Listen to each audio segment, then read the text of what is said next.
No, You just can't get away there from will it. be. We're live, by the way, now. Just so you guys know, you guys are now live, and there We will made it never, happen. So as good. We made it literally happen. as Here it long is. as I live, there will As I never stuff be my a face. Barbie Intresca crossover. I promise gonna happen, you that. gang. Hello, everyone, and Hey. welcome to Wanderer's Haven, where this chuckling bunch of fools is here to play in the finale of Intresca's Requiem. This There's a 8-part reason the adventure. Empire fell. Yeah, there is definitely that. This fascinating endeavor into the history of my homebrew world of Ysterra.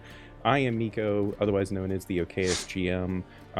Feel free to look me up in the socials if you're all interested in any of the things that you're seeing here tonight. But we are going to very quickly move on into the action here and go around and introduce all of these lovely, lovely people that have been contributing to this amazing story. And we are going to start shaking things up because I don't think I've had him go first before. Ian, my man, tell everybody who you are and who you're playing tonight. I picked the wrong time to snack. Hi, I'm the fabulous Chucklehead number 1, or A, if you'd like. I'm Ian. You can find me on all socials at your boy Big, and I play Acris, the warbarb, who is at the spa right now. So that's nice. While everyone else is stressing and planning, I'm having a shiatsu. Yeah. Yes, you are. That I don't put in the mail. We're going to get some more details on that lovely experience here in just a little bit. And moving on to Ian's left, Jeremy, who you are If we and could who are you playing tonight? stay out of the stuff we shouldn't mail, that'd be great. We Hey, do have I'm to be Jeremy. careful about things that we send in the mail. I'm already broken. Sorry, Excuse me. everyone. I broke Jeremy earlier with a particular Right. tale of how I learned that you're not allowed to mail biohazardous material through the postal service. It's a thing. Right. Jeremy, please Yeah. introduce yourself and introduce who your character is tonight. Yeah, so I'm Jeremy. I'm here on this channel a bunch, and you can find me on most of the socials at WHPubs, or head over to WHpublications.com for my Volchig site. Tonight I am playing Zoravir, the Aarakocra Bard, and Taxman, The master of taxes. the one Master might say. of Taxes and Legend. Yes. Lovely. Thank you so much, Jeremy. Thank you. And continuing this trend, Kevin, please tell us who you are and who you're playing tonight.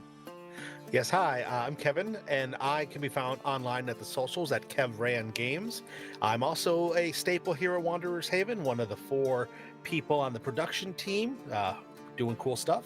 Tonight, I am returning as Develian Illustriel, who is a Bladesinger wizard elf. Just all-around great guy. So glad to be back for this. It's been a journey, and tonight we're going to make it happen. So, You Yeah. left out turncoat in your description. let's not, we got to give them a reason to go back and watch Miko. We don't want Oh, fair spoilers enough. abound, Well, I mean, spoilers, guys. There's some drama that happened in the previous 7 episodes, and It's if true. you did not get to watch them, you should definitely check out our VODs because it was Do it. exceptional, if I do say so myself. Deb, Hello. who are you playing tonight? I'm Deb. I am the one with the cats that show up. They were not with me last week because I was traveling, but I fully anticipate that at least one will show up tonight because they were both in the Barbie game last night, all over the place, which was loads of fun. I am playing Cassia Urtezi. She is a knowledge cleric, and she's a little bit worried about what we're getting into tonight, so it's gonna be exciting. The one burdened with the knowledge, one might say. Indeed. And speaking of burdens, Beth, Hey, glad to be here, even though you said that. I am stoked to continue playing Oscar Barrick this evening. I'm sure that he is, despite the training, feeling very stressed. So I'm very excited to see how Miko tries to destroy him. Yeah. I mean, it's not going to take much, so just saying. Anyway, Fine. Before we jump into the action, I do have a couple of very quick shout-outs. Big shout-out to Jay and Peku, the amazing artists that create maps and scenes and all kinds of cool things. You're going to get to see some of their work tonight, particularly the background to the overlay here that you get to see in the bumper screens, as well as Tabletop RPG Music, who partnered with them for this particular background that you're seeing here, to create an awesome combination of cool audio and such. And then tabletopaudio.com, because I love tabletopaudio.com and I'm going to continue using them until they send me a cease and desist letter. They're not going to do that. They're awesome people. You should check out their website if you want to bring awesome, cool music to your table, because it's cool. And yeah, what do you think, everyone? Should we jump into this tale and see where our story concludes this fine evening? Yes. Let's do it. Let's do it. Yeah. Let's do it. Let's go. No. Let us begin with a brief summary of how we got here, and the world that we are in. Ysterra is a world that is alive with magic. It is infused with such magic by the dying act of a deity, and this dying act shaped the world in many ways, but most significantly through the creation of powerful beings known as the Ascendant, birthed with a part of the divine essence of the dying god that had come to Ysterra in their final moments. Ysterra orbits a binary star system and is blessed with 3 moons, and is filled with stunning landscapes and captivating cultures and peoples. The Ascendants that are endowed with this divine power have used it to help craft some of Ysterra's terrain, helped cultivate the life and fostered the civilizations throughout the evolution of the world. Although sometimes their actions have led to disasters, like the Illuvans, a catastrophic event that sparked the withdrawal of the Ascendant from the physical world into their own place in which they could observe and protect the world from a greater distance, where they might not have such potentially disastrous impact upon the mortal beings that they were there to protect. This time of their withdrawal sparked a period of growth, populations growing exponentially, technological progress advancing, and all of this has kind of led Ysterra to the brink of an industrial revolution. Modern Ysterra is a blend of tradition, innovation, with mortal races rising to prominence, and its inhabitants facing new opportunities and challenges as they shape the world's future. This story, however, takes us back in time to when the Ascendant freely walked the lands of Ysterra, and when the civilization of Intresca, led by the mighty Emperor Duranton, dominated almost the entirety, I should say, of the continent of Insaris. Duranton's reign brought about massive territorial expansion, as well as technological and magical advances, but it was also marked with the exploitation of enslaved populations, a black mark, one might say, upon the history of the world. This slavery was abolished eventually, and as society reformed around this, unfortunately it didn't end the injustice, this abolishment. Those that were freed from their slavery still were very powerless and began questioning the societal hierarchies of Intresca. And despite all of this growing resentment, however, Duranton, viewing himself as some kind of a god king, remained unaware of the ramifications of all of this and the brewing rebellion in his lands. And that is where we met our players, and their characters, I should say, in an adventure set in motion by Emperor Duranton himself.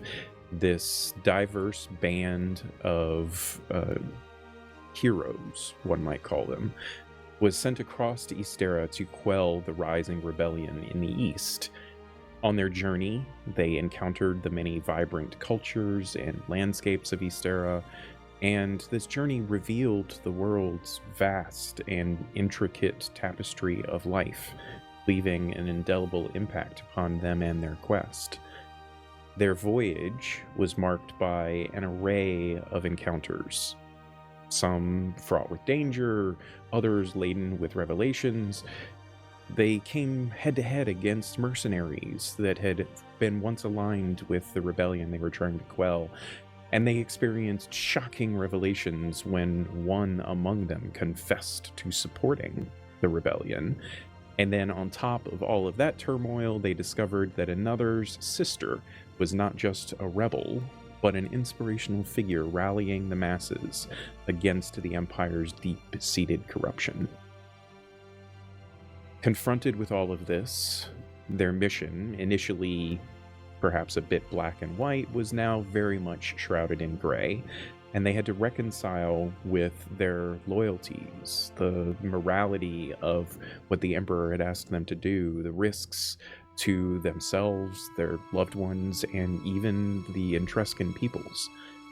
Ultimately, their choice was a little bit startling, as they chose to ally themselves with this nascent rebellion, turning their backs on the Emperor that they had once vowed to serve.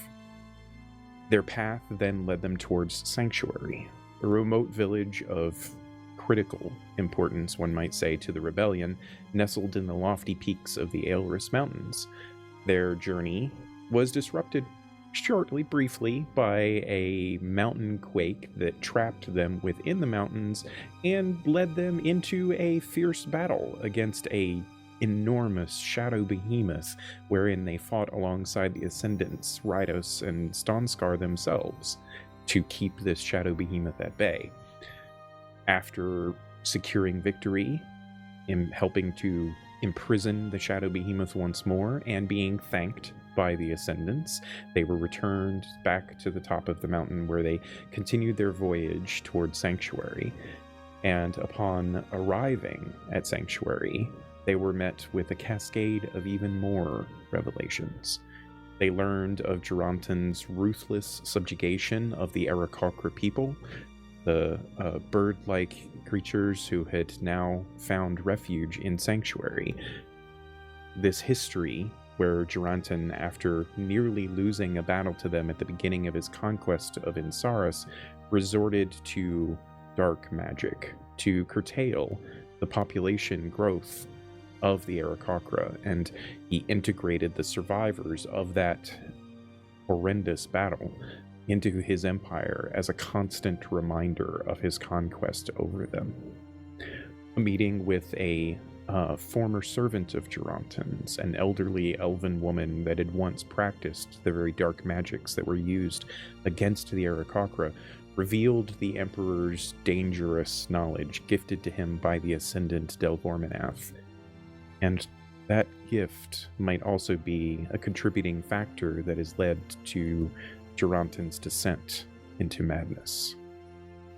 As the scales of truth weigh heavily on our companions' shoulders, their resolve has seemingly wavered at times and been strengthened at others, but now they are committed to a singular goal: to dethrone the mad Emperor Durantan, no matter the cost. They have begun plotting their strategy to bring about the end to Durantan's reign. We begin... Being weirdness here? Hang on one second, guys. Keep seeing a flickering on my screen. I don't know if anyone else is monitoring. If anybody in chat could let me know if they're seeing any weirdness with the stream, I would appreciate it. Because I'm seeing I haven't seen anything. Okay. I've got it up over here. We'll keep going until somebody tells me that we're having tech issues again, which would not surprise me given our track record. Andrew says y'all good. Nice. Oh, Andrew. Dude, thanks for joining us, man. Much appreciated. Where was I? Oh, yes. We begin today as dawn breaks over the Aelris Mountains. The Aarakocra of Sanctuary stir. The first hints of soft morning light paint the towering peaks in hues of pastel pink and gold, and the sanctuary comes alive with movement. The Aarakocra step out from their homes and take to the skies, their wings catching the first updrafts of the morning breeze. Their figures, outlined against the awakening day, dance in the wind, swirling and spiraling in a ballet of airborne grace. As the suns rise higher into the sky, painting them with vibrant oranges and reds, the Aarakocra form a dozen circles in the sky, floating effortlessly on the morning winds. Their wings, kissed by the day's first light, glow against the cloud-strewn expanse above. This, as if on cue, is a haunting melody that echoes through the mountainous landscape. Coming from the beaks of the Aarakocra themselves flows a chorus of harmonious voices, each note pure and clear, ringing across the crisp morning air, their song a melodious tribute to the new day. It echoes off of the stark, snow-capped peaks, filling every crevice and valley of this portion of the Aelris Mountains. This sunrise symphony, as it were, is a brilliant ceremony of flight and song that continues until the suns fully claim the sky. The echoes of the last notes of their song linger in the air, fading gently as the Aarakocra descend, their morning tribute to the dawn complete. The mountains seem to hold their breath, basking in the harmony, the residual sounds and notes of the ceremony, a testament to the Aarakocra's devotion to their own cultures and tributes of the past. And as this day begins in earnest, the echo of their morning song serving as a reminder of the beauty and peace that Sanctuary offers, we now are brought back to the reminder of the tumultuous world beyond its borders. I would like for everyone to please take a moment and describe what the days are like for them as you spend a few days here in Sanctuary. I'm getting a feel for the people of the rebellion. Remember, it's not just Aarakocra that reside here in Sanctuary. There's several dozen non-Aarakocra that have also laid claim to this place as their home. And we shall begin perhaps with Ian. Tell us, please, what Akris has been doing the past couple of days that you have been here in this mountain sanctuary. So when Akris was separated from the group, he was taken to what seems to be like a large hot spring type deal, to where through his time there he participated in very deep meditation. I feel like there was a lot of very hot rooms to where you can kind of just get a deep sweat going, but I think the most prevalent was when he participated in the meditation within the hot spring. I think once he started to participate in this, it was very cautious and almost a little bit unassuming, but then as the spring kind of like relaxes his muscles and comforts his mind over time, which was just a quick amount of time, you can see that he slowly slinks into the hot spring, probably up to nose, how you would determine that with the Dragonborn, and obviously in a state of deep meditation and floating, he kind of ascends from his body, not in a magical sense, but in a meditative state, just kind of making soup. So that popped into my head. I would assume I forgot what the gentleman's name that took him there. Dwalin. So I would assume that during that, Dwalin would be there coaching him and guiding him in the sense of clearing his mind and focusing on not the situation or surroundings, but himself, and trying to figure out or even master the hurdle or the blockage that he's experienced after that deep battle with the Ascendants. I also feel that during the first day of this, because I assume it's been a couple days, there was a lot of frustration and Akris being a bit not aggressively combative, but more so as I don't have time for this. I have something important to deal with, which just led to Odwalin just passively mellowing him out so he can focus.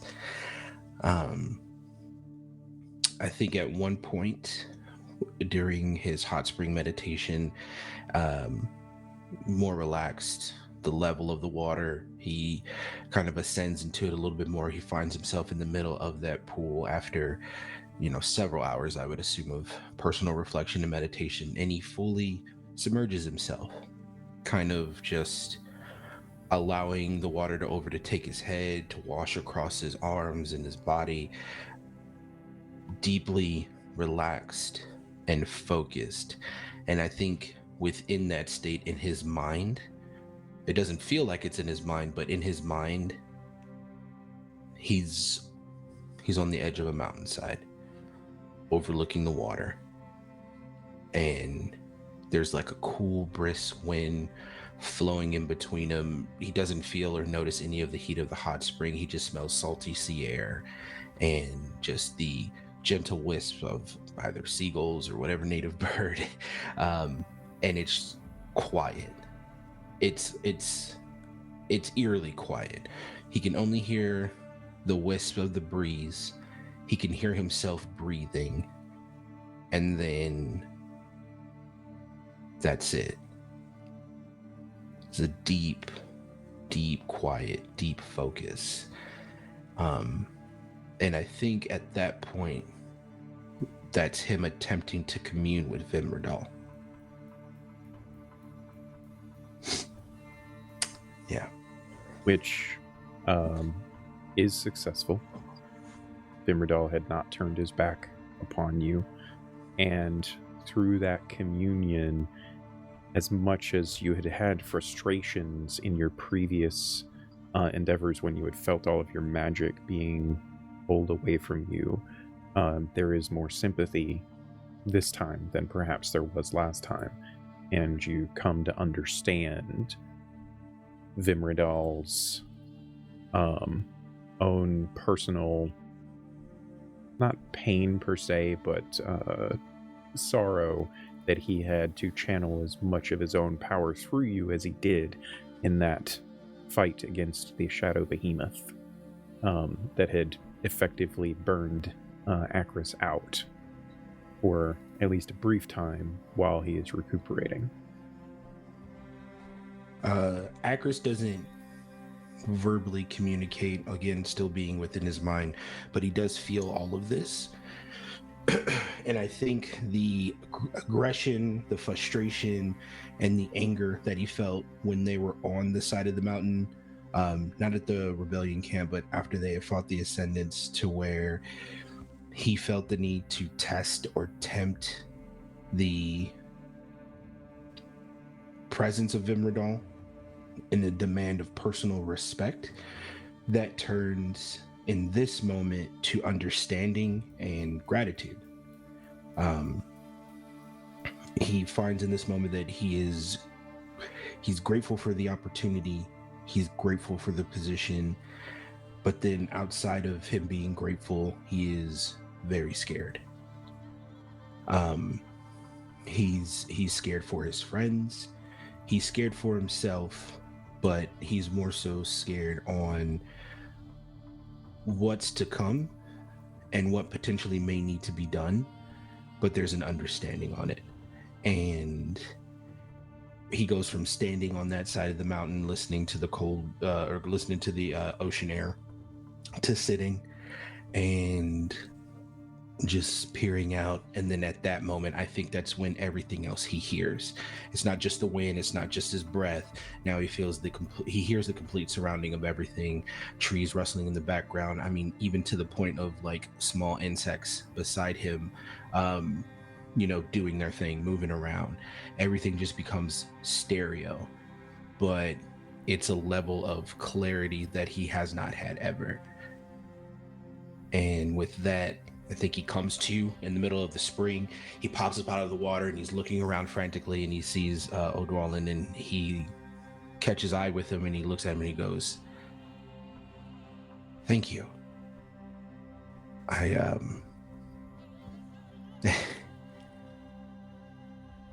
have a lot to learn, and I appreciate you beginning your teachings." Odwallin kind of just has a matter-of-fact expression on his face. You've gotten through most of this, that Odwallin very much is he's a pretty chill guy. Nothing seems to ruffle his feathers much. And he just kind of comes over to you and pats you on the shoulder, and he says, "You know more than most." And he just kind of turns and walks away. Before you leave, Odwallin, I have it's a silly question, but it's still a question. Vimradal, these symbols, and he pulls out his holy symbol and sees Odwallin's. These aren't given lightly. No? How did you come about yours?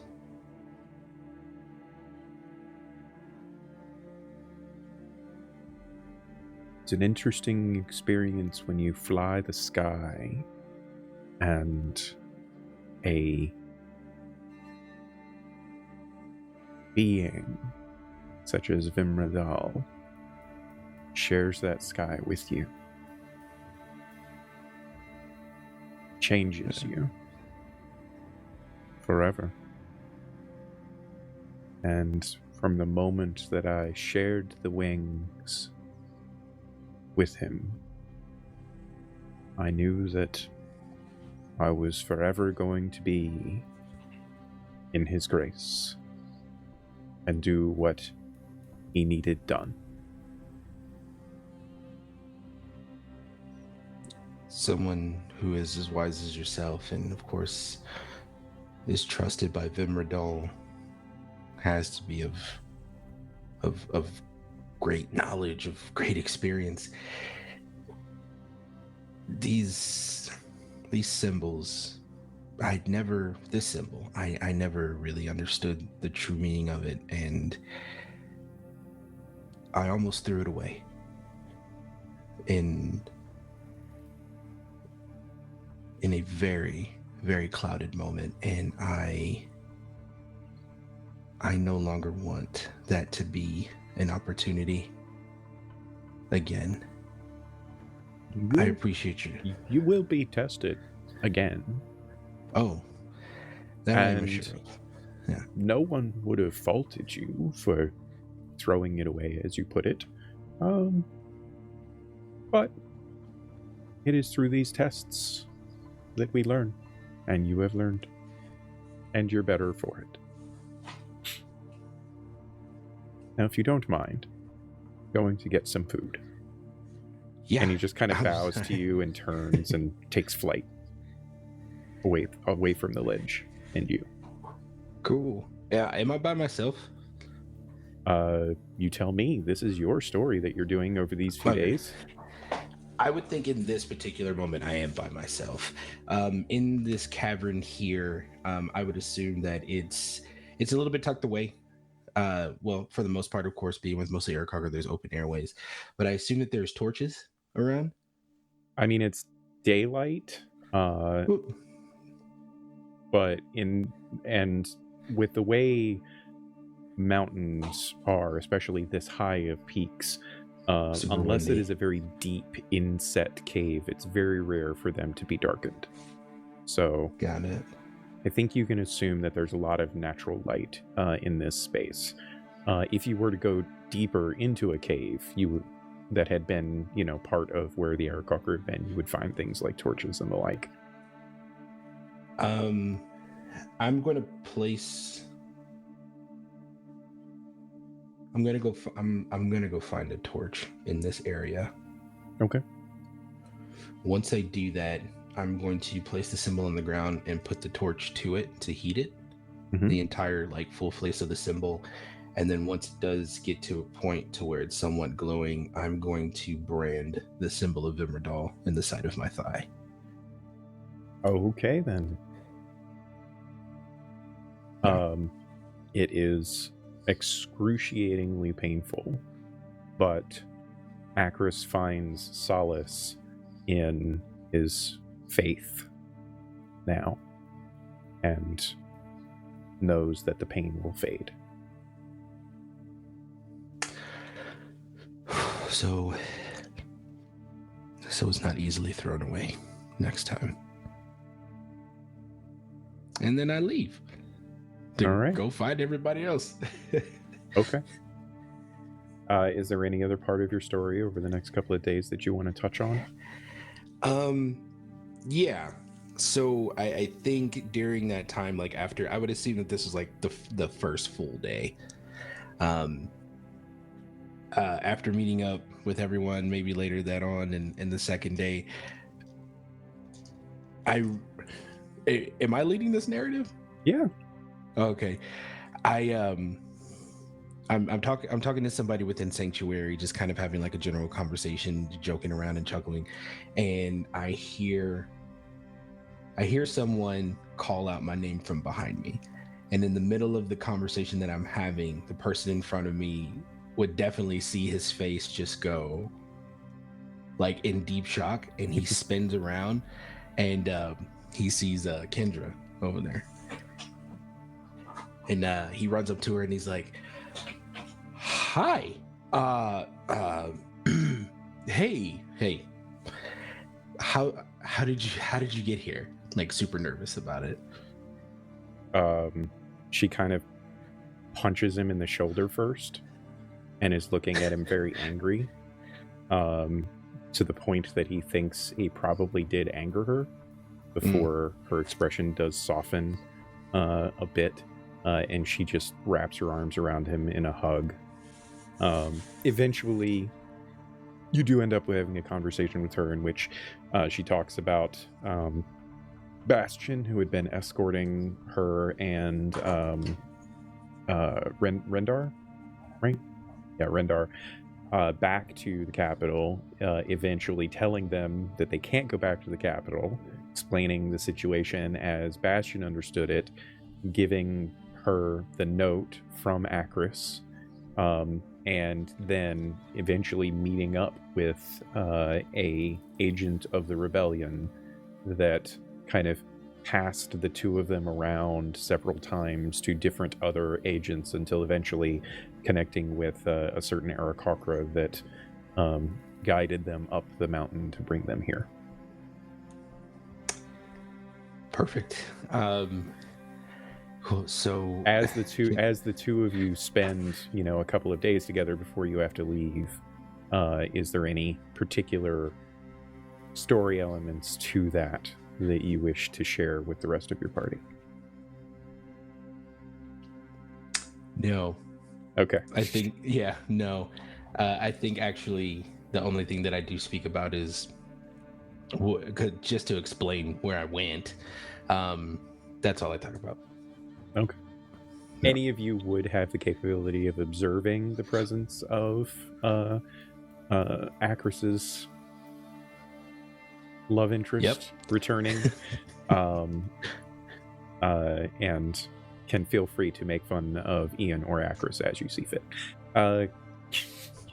Deb, can you please tell us a bit about what Cassia's couple of days are like here, bearing in mind that you guys, as part of this narrative that you guys don't have to talk about, you guys do meet occasionally between each other and parts of the rebellion to talk about the plans, but we're going to get to your quote-unquote planning session before you depart Sanctuary as soon as all of these narratives are done. Cassia is super curious about Sanctuary and the kind of history of the Aarakocra that are here. So I think she would just kind of wander around and view all of the spaces. She's also super interested in how Elzadra got to Sanctuary. And so I think she spends a day if Elzadra is working in the gardens again, would just sort of work alongside her and not really say anything, not pry into her story at all, but just observe her. And then try and have a conversation with Kendrasa about Elzadra and how all of that came to be. Yeah, so you would be able to learn from Kendrasa, not from Elzadra, that Kendrasa actually, decades ago, captured Elzadra and brought her to Sanctuary with the intent of putting her on trial. And there was a lengthy trial, but the Aarakocra people here were torn on what to do, and eventually settled on imprisonment and cutting her off from all magic. And over the several decades, like at this point she's basically been here for 40 years. Over that time, she has changed, right? Being cut off from the dark magic that she had opened herself up to, the dark magic that Chirontan had gifted her through his bleak knowledge that was given to him by Delvorminath, that turned her into this sort of broken individual that she has become, and she is no longer imprisoned, as you know. She is free to move about Sanctuary, and if she tried to leave Sanctuary, she never wants to, but if she did, there might be concern and, whatnot. But right now, she is living her last years, even if she is an elf and those last years are going to be like maybe 100 more, she is living it in relative peace.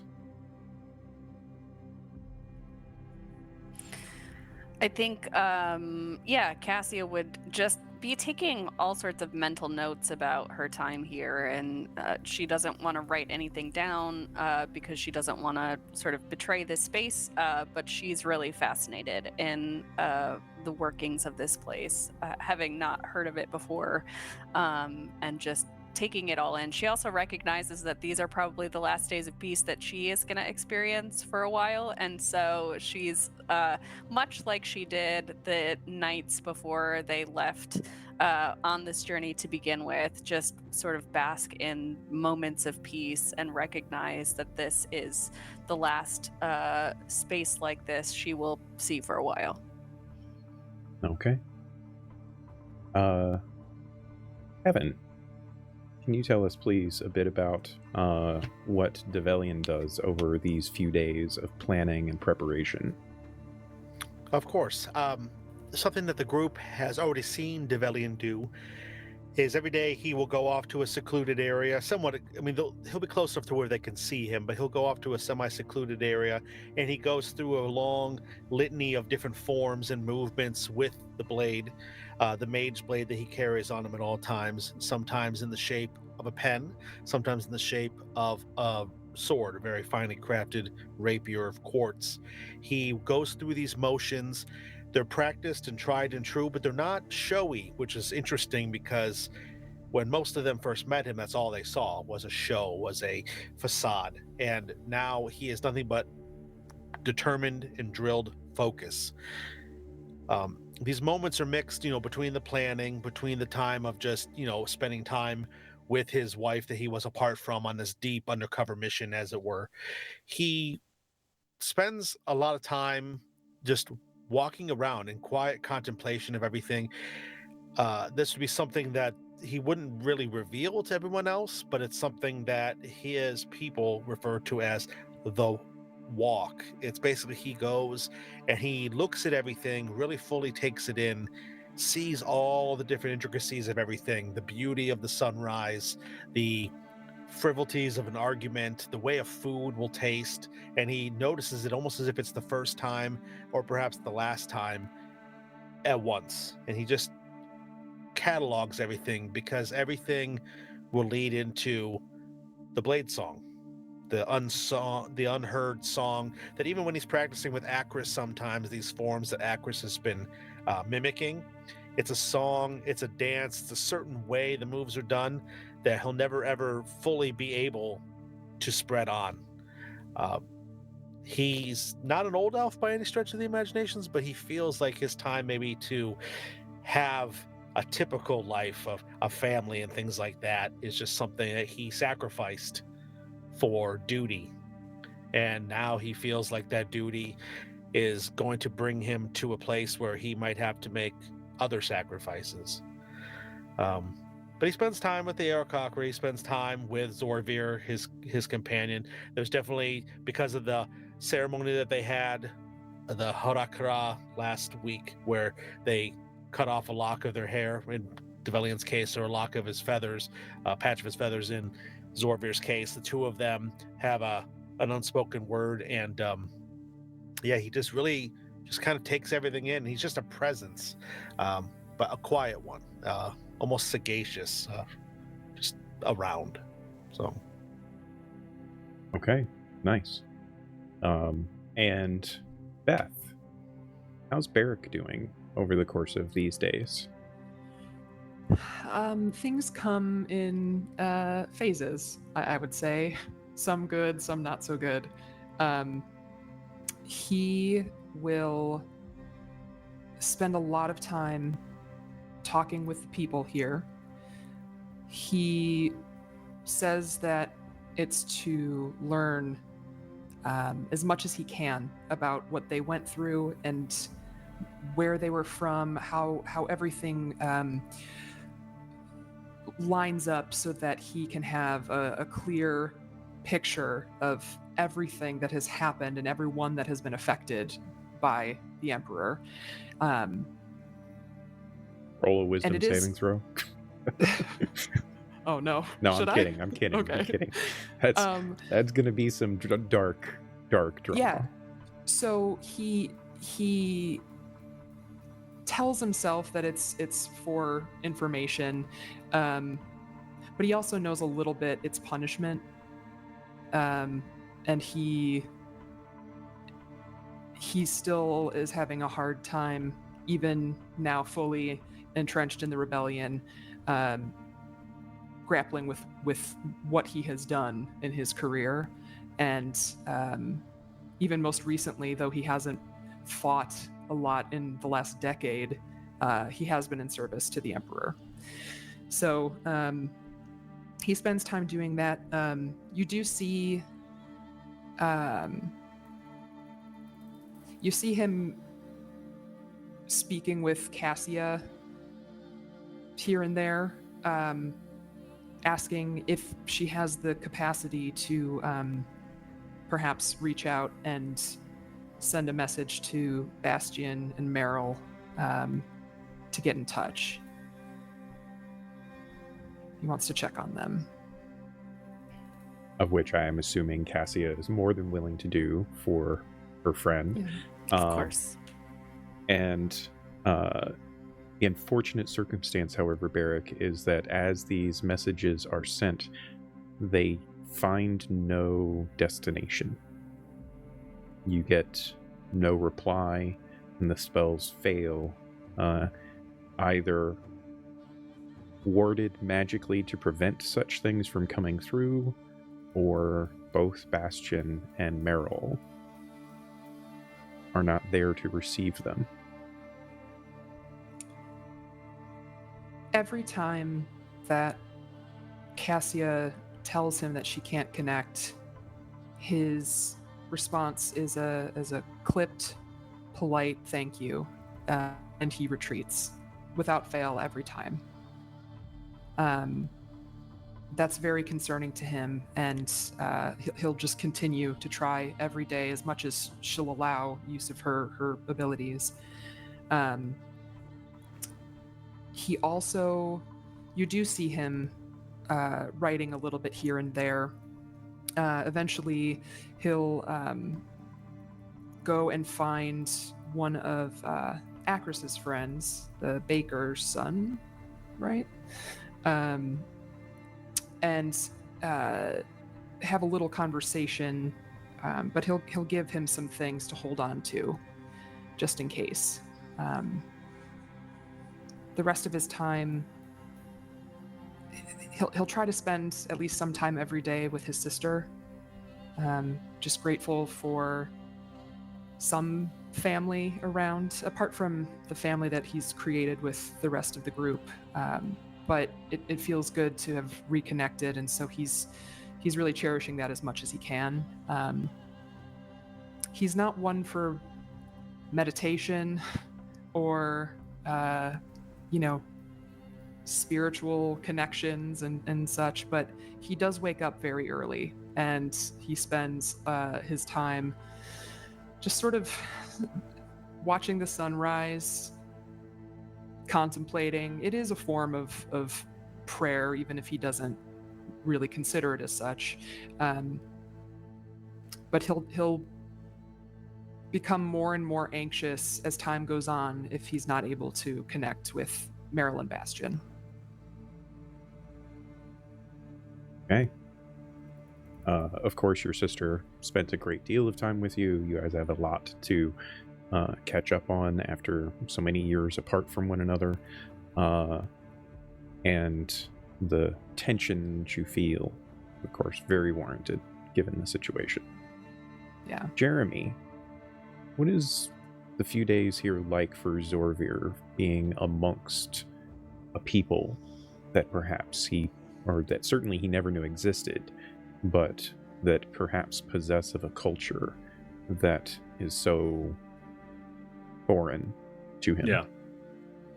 So, that first night is a little weird because he was absolutely on his way to murder Elzadra when he ran into Develian. But after speaking with Develian, there's like a certain fire that lit in his heart, not so much of revenge against this woman who was really just a tool of the Emperor, whether she was a voluntary tool or not. And so he doesn't go to see her. And in fact, as she wanders around, he just avoids her, not completely trusting his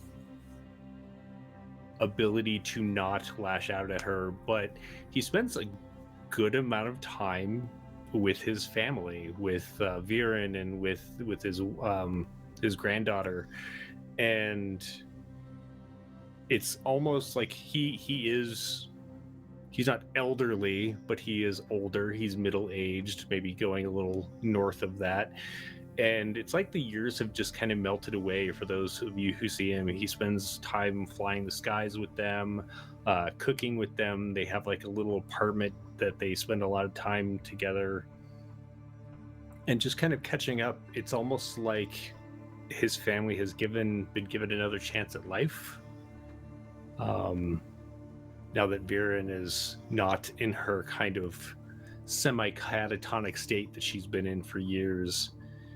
He spends a lot of time with Kendrasa, catching up with her, and he spends a lot of time with his family going out and meeting these other Aarakocra, getting to know them, learning about their cultures, trying their foods, learning their songs and their stories. He spends a good amount of time at night scribing these into song, writing about his compatriots that have gotten this far. And ever so often he does talk with the others. We share information, bounce ideas off of one another to, as far as how we're going to take care of things when we return to see the Emperor. Probably the most recent conversation was with Cassia, where Zorvir was like, well, I you have to understand, I don't really ascribe to much worship of the Ascendants. I respect it, but I don't do it much myself. So, thank you for clarifying that you can't just ask them to drop a mountain directly on the Emperor. I felt it might be within their power, that Ascendant both Ascendants that we saw. It seemed like it would be within their capabilities, but, from your feedback of my question, it makes a lot of sense that if just any random person asked for a mountain to be dropped on their enemies, a lot of mountains would probably be dropped. So, yeah. I have heard of this tale, the tale of the Dragon Reborn. Very impressive that you know of it. It is a long and ancient tale of the third age of man, but let's move back to the more pressing matters. Cassia, you spoke that perhaps your society may be a thorn in our side during this. Do you believe they will weigh in and make their presence known? I do believe so, and I will confess that I withheld a certain amount of information the last time I spoke of it. I alluded to the fact that I am part of the society. What I did not mention was that I am one of the leaders of the society. So I mentioned that there are 7. Without me, there are 6. And you are sure that they will not side with us?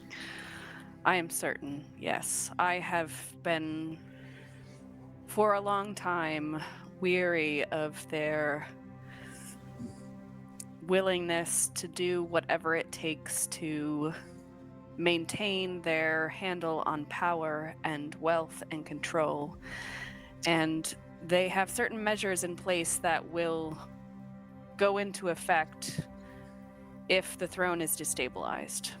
And so I think we need to take them into account and to reckon with them before we can make it to the Emperor. I understand. The Shadow Council has similar contingency plans that they have in place as well. But perhaps with your society, we could use the sword blunt end rather than its sharp. Do you believe the threat of violence and of destruction of their numbers will perhaps sway them to our cause? Do you believe that we could actually make what is to come after our coup be worth their attention? I think the society is worth saving as a whole. They have done much good throughout history. The leaders, I am not convinced, will ever be willing to join our side. It's not to join our side, perhaps just to simply take advantage of the fact that an emperor is gone. Do you have something in mind? Perhaps. There was a certain item that I have acquired during my time away from Intresca proper, and it is an item that, although dangerous, may sway the cause. You are all familiar with the Gaius spell, I assume? Of course. Well, this mystical artifact that I have procured, the Concordant Thrall, is a item of sorts that can actually, at a great cost perhaps to the wielder of it, allow them to cast a single spell across multiple targets, a spell that would normally not allow such a thing. I could perhaps sway them in a single stroke. And of course, this could wear off later when they are more aware of what is happening. But I would rather keep such a thing for the Emperor himself, if we must, to simply walk into his throne room and say, "Do not fight, friend," and he actually obeyed. It could definitely sway the entire battalion against us. I must say also that the society has certain measures in place to protect them from being controlled or charmed. Of course. What about this tablet that you told us about? Is there a way that we can get rid of that before we put on a full assault on the Emperor? It sounds like this is where a lot of his strength is coming from. We will most assuredly have to strike surgically at the tome if we are to defeat the God Emperor. He will not be defeated any other way. Beric, do you perhaps know of its location? I potentially know. I mean, we've learned that he has kept it close. I do know also, though, that he has elite members of Legionis at his side at any given time. They're very capable, though, Develian, it's hard to compliment you, but I do think we could take them. I don't know that he would have the tome on his person, or if he would keep it in a safe place. I've not been allowed personally to explore the confines of his chambers, so I'm not quite sure. Have you seen this tome? Do we even know what it looks like? The crazy old witch might, but I doubt her words are any more important than sounds of pigs slopping about the mud. Elvadra is... well, she is as she is. You have seen yourself. You know, when I have something that's pretty important to me, I usually keep it tucked away from everyone, and you always have that small inkling that someone knows about it and they want to take it. We were tasked out here to find information about the rebellion and to potentially stop them. What if he can be convinced that the rebellion's already in the Empire? Maybe part of his Legionis. Set of paranoia. At the very most, it could lead us to where the tome is. Easier access to it. To him. Unbeknownst to all of you, I have sent a message earlier, several days ago, in which I tried to implement such a plan already. I have laid suspicion at the feet of one of the commanders of his guard. I'm sure you saw the man who tried to strut about when we left. The Emperor may not take the bait, but it will at least, with his despotic and really, well, dare I say, maddening gaze, draw his gaze upon the others as well. Is that enough to leak suspicion outside of just that one person? We need something to create a paranoia. Because if he feels it's just one person, easily dispatched. If he feels it's a large group of people, especially people that he trusts or supposed to. And Miko, remind me, what's that commander's name again? Alan. Talon, that's right. I think I would remember something like that. Well, Commander Talon does have foes, or he does have followers that are loyal to him, that he could perhaps have sway over. We can implement them all. Please, Lady Ortesia. I have not seen it myself, but I do know that there is rumor of a private shrine that was originally the first temple to Huladril. No one but the Emperor has been allowed inside since he took the throne. I wonder if that might be a place where he keeps artifacts such as these. I do know that he's been collecting items. I don't know where he takes them, though. It is a good starting point. Does your society, the Illusian Society, I believe you said it was referred, do they have access to this place? Not as such, no. could we just sneak in, create a distraction, Certainly. find a way?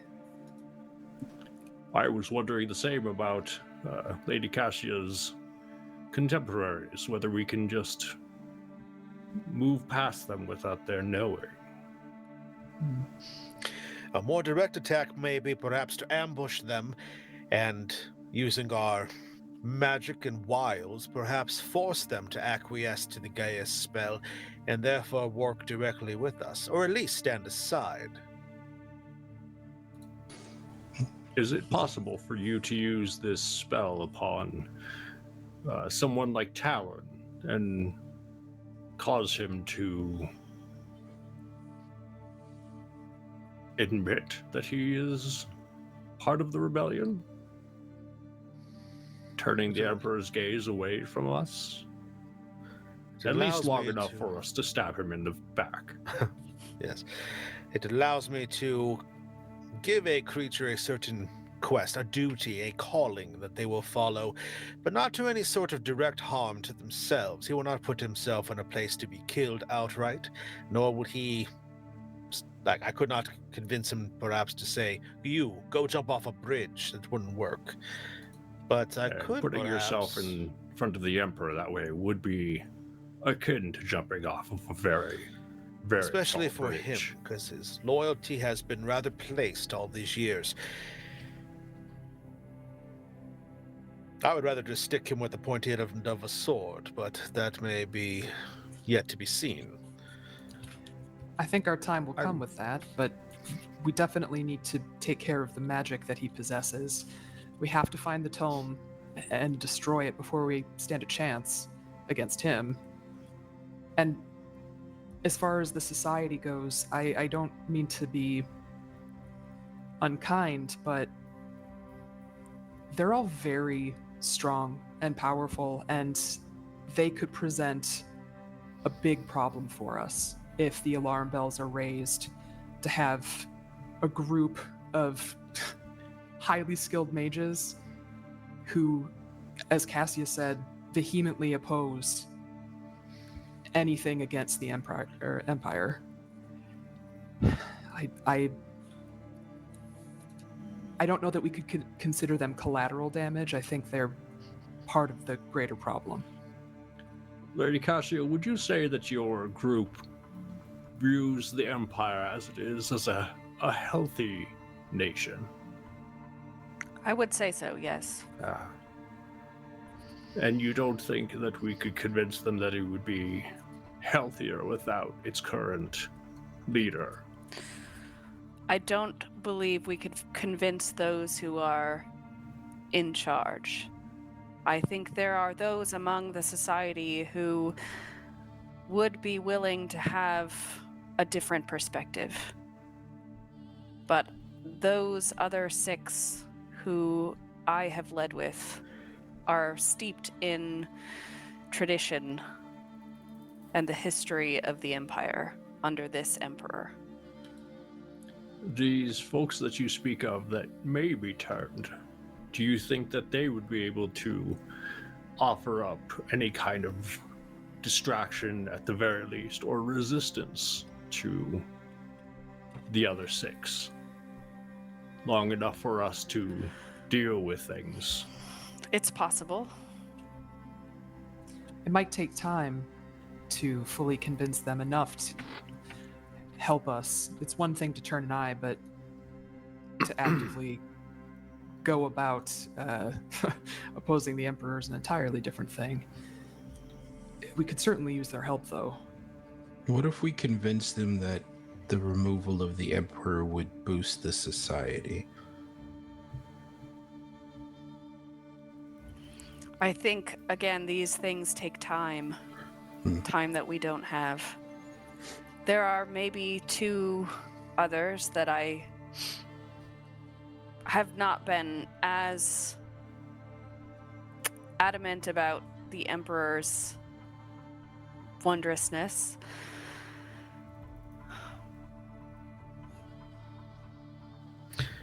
Well, I offer up the Concordant Thrall if necessary. It is an artifact from a bygone time, and it will, as I said, make me a little bit not as fun to be around for a little bit, but I am willing to make that sacrifice if we need. As loath as I am to take away the will of other people, if it is something that must be done in order to achieve this goal, we may have to shoulder that burden. Speaking of time, I didn't eat well this morning. I need to step out for a few moments. I'm feeling a little peckish. Please continue your conversation. I'll return shortly. Very well. I think we've got some good ideas, but I do wonder, how do we return to the city? It's not like we can walk in unnoticed. We were sent on a very particular mission. We are all very well known, and I assume that very quickly upon arrival, we'll be called to the Emperor to regale him with our triumphs. We might have to prepare for that. So we might need a believable lie that we could tell, if the time comes. We've talked about playing on the Emperor's paranoia. If we pretend that one of us was a traitor, I can cast a spell which makes a person seem dead, and we can get close that way.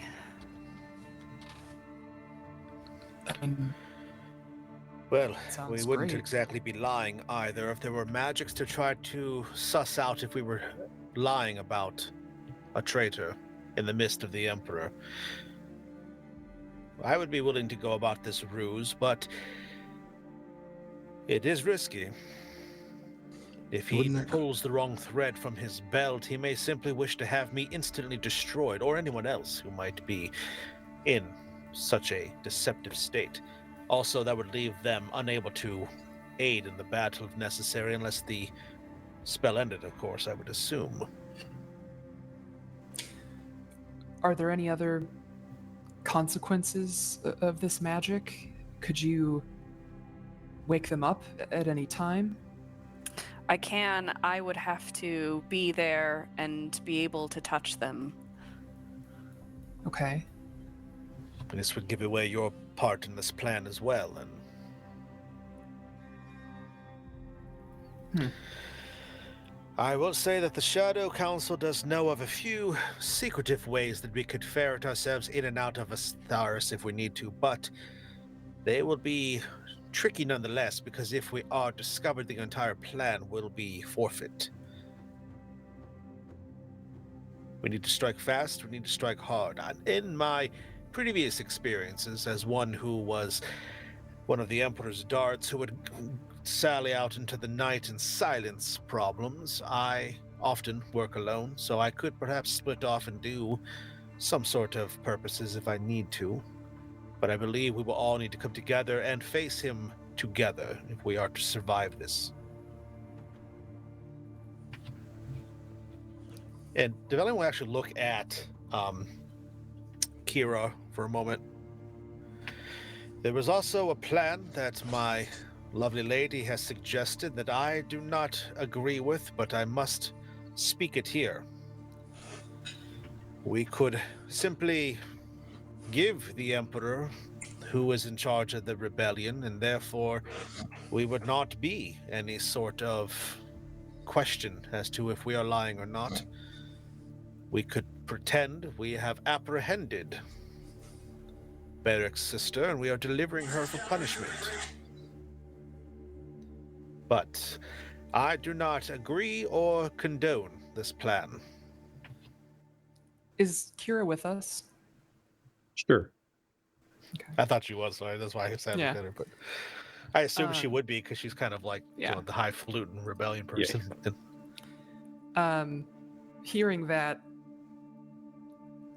initially, Barrick's gaze would cut to her very quickly, a little frustrated, but I think he would settle that down, knowing that they're all in this position. They're all willing to do what needs to be done. He can't stop this.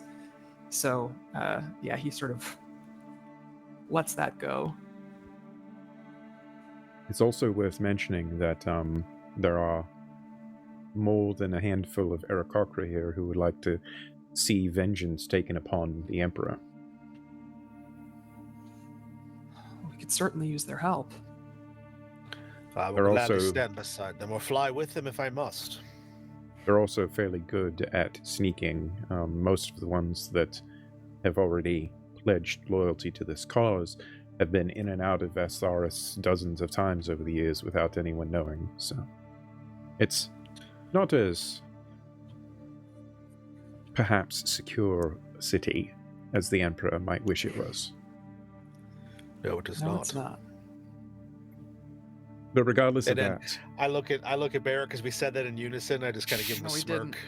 No, we didn't. Didn't happen. and with all of that, we will cut away. Jeremy, did you have something you wanted to do for Zorvir before we proceed on our path? Okay. Seeing that his time in the city or in Sanctuary is coming to an end, there is a bit that he needs to deal with. Otherwise, should he survive this, or even if he doesn't, he may carry the unfinished business to the afterlife, and he just doesn't want to do that. So he goes looking for Elzadra, and when he finds her, he says, he just kind of like walks up to her or lands next to her, and he can't keep the spite from his gaze, but he tilts his head at her and blinks and says, please walk with me. She is not a simpleton, but given the obvious mental health issues, we'll say, that she possesses from all of the chaos of her life before now, she very much doesn't bat an eye.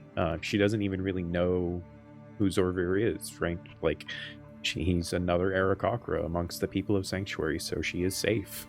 And she, without question, sets down her spade and till and stands up and brushes some of the loose soil off of her clothing, and with a bit of a smile and a slight twitch in her gait, she does walk with Zorvir. Okay. As I speak with her, I'm going to use a couple of spells here. One is Calm Emotions. I just want to make sure that if the magic can help her to become clear enough to understand what I'm saying to her and retain that it can hopefully help her. Then I'm going to lay a telepathic bond on her, so that if her mind is more capable than what her body's willing to let it do, if that makes sense. Not so much of like I'm trying to like get the secrets out of her, but more like if her mind can think more clearly, that I can hear it. Okay. I will say that as the telepathic bond happens, there is a certain chaos to her mind that comes close to overwhelming Zorvir's mind. Okay. And he might gain a better understanding of what it's like for her in her mind, and the amount of effort that it takes for her to be as, awkwardly expressive as she is. But with the telepathic bond, you do get a better ability to communicate with her. Okay. Throughout. As we walk, mostly Zorvir is just silent, and listening to this cacophony of mental sound. But I say,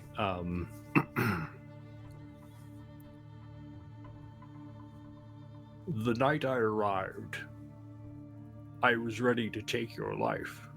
I don't like feeling that way, and I don't like to admit it, but it is true. And I did not feel like you were worth my people saving your wretched existence. He just kind of like lets that hang between them for like a couple of, like a block worth of walking. And then he sighs, he's like, but that would not be true to who my people are.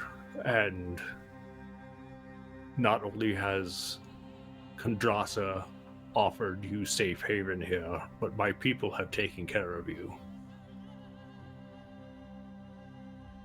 I want you to be worthy of that care. I want you to forgive yourself for what you've done and become a better person because of it. And he stops and he like kind of takes her gently and faces her towards him. And he reaches into that pocket and from within pulls out a harp that shouldn't have fit in that pocket. And he pulls out a book that if any of his friends were around would look familiar as his songbook. And he places them in her hands. And he says, I know that your magic has been taken from you. And that is good. That magic was something you should have never had or dealt with to begin with. But this, and he kind of pats the book, this is magic that Kondrasa and I both feel you could use to heal what you've done, not only to my people, but to yourself.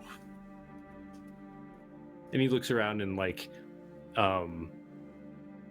where he's taken her, there are Aarakocra that he knows, like essentially Kondrasa sent, since she's in the meeting, sent to watch over Elzadra while this is going on, just in case she like did something weird. Right. And I will turn and like nod to each of them, and then I'll turn back to her and just say, I will be gone soon, but my family is staying here. I do hope that you will spend what years that you have left being a part of that family. And he just kind of gestures to Sanctuary in general. Mm-hmm. And then he does wait for a moment just to see if her mind blinks, essentially, if it says anything, or if she says anything out loud. She doesn't say anything out loud. She has centuries of understanding of Arcana, right? So she knows the telepathic bond that you have, even in her slightly crazed and diminished state. She still has that innate ability to recognize such things.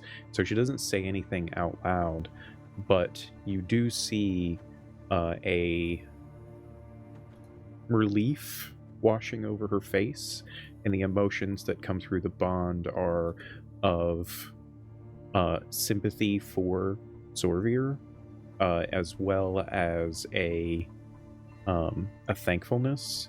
And there's a bit of chaos. It does lessen a little bit.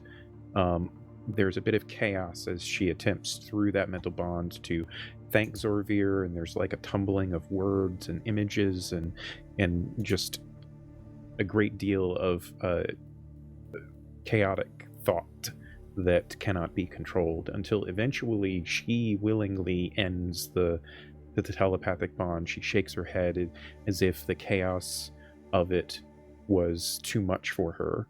And when she does that and she opens her eyes to Zorvir once again, he can see like a bit of the black tears kind of welling up in her eyes, and she just nods at him, having accepted these things that he's offered to her, and with a kind of hoarse and somewhat cracked voice mutters a thank you and a simple "I will try."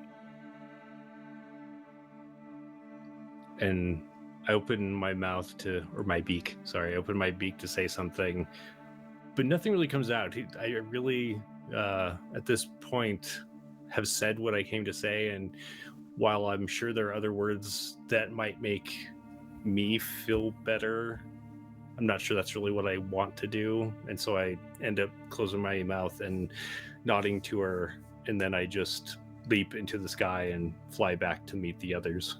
Yeah. On the way, I do pick up a small pack of trail mix. Okay.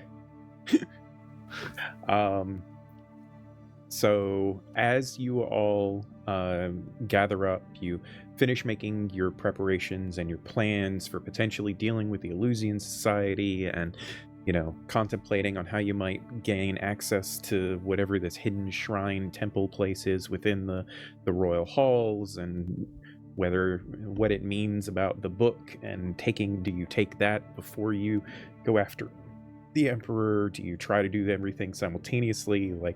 All of these thoughts kind of rolling in all of your minds, and you realize that you have 3 weeks that you have to travel anyway to make it back to Vestaris, so you've got plenty more time to talk about all of these things on the journey. No, we have to have it all now.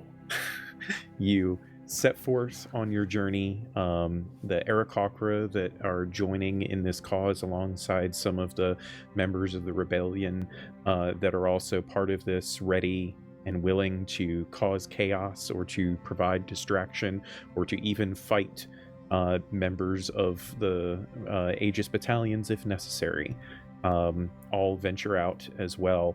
No one travels together other than yourselves. Even Kira does not travel with you. She instead travels apart from you with some of the other rebellion members, so that if something were to happen, you wouldn't necessarily be caught red-handed with a member of the rebellion, as it were. And you all begin your journey back to Vestaris. Traveling back across the landscape of heading down the Aelris Mountains and into the plains, as it were, the plains that once belonged to the Aarakocra people, that have now been brought as part of the Empire, serving as more or less the breadbasket of the Empire, as it were, where a vast majority of the crops for the entire continent are grown. It's a sobering experience for all of you now that you know what blood was spilled on these lands to raise these crops for so many centuries. And for each of you, you feel that in your own distinct and different ways, but you press on, knowing that you have to get back to Vestaris as quickly as you can. A journey that perhaps would have taken 4 weeks, you end up doing in just over 2, as you push your beasts of burden as fast and hard as they can muster to get you back to this capital that you had left behind so long ago. And as you go on day after day, doing whatever tasks you need to do, recuperating from the long, hard journey, doing sendings as necessary from the several of you that are capable of such magics, there is an ominous sense of foreboding that each day that passes, you are one day closer to having faced down Emperor Duranton. And it isn't until you're about a day and a half maybe out that Develian, you receive a sending. It is from your paramour. She made it to Vestaris before you. She set about to her sneaking tasks, the clutching of the pearls, as you had called it so many months ago, the various ways in which she sneaks around the city itself, in which she sends you a very short and crisp and urgent message. You can hear it in the tone of her voice as it penetrates into your mind. There is danger. Bastion and Merrill have been taken as treasonous traitors. The Emperor plans to put them on trial in 3 days. Hurry. And that's where we're going to go on our break today, ladies and gentlemen. Thank you, everyone, for tuning in and joining us as we have set about on this final leg of the journey to dealing with the Emperor's reign.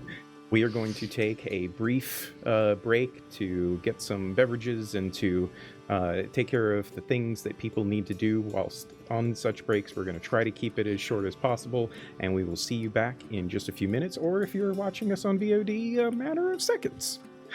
So, bye for now. Awesome.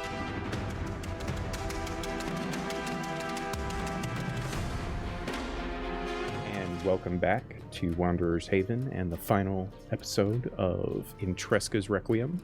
We have set out for the capital city of Ysterra, our brave adventurers, attempting to take down the dreaded Emperor God King Duranton, and a few days out, mere days before their arrival in the capital, they learned of a situation with the dear and beloved wife of Sir Beric, along with his brother-in-law, and why perhaps they were not receiving of the sending spells that had been sent.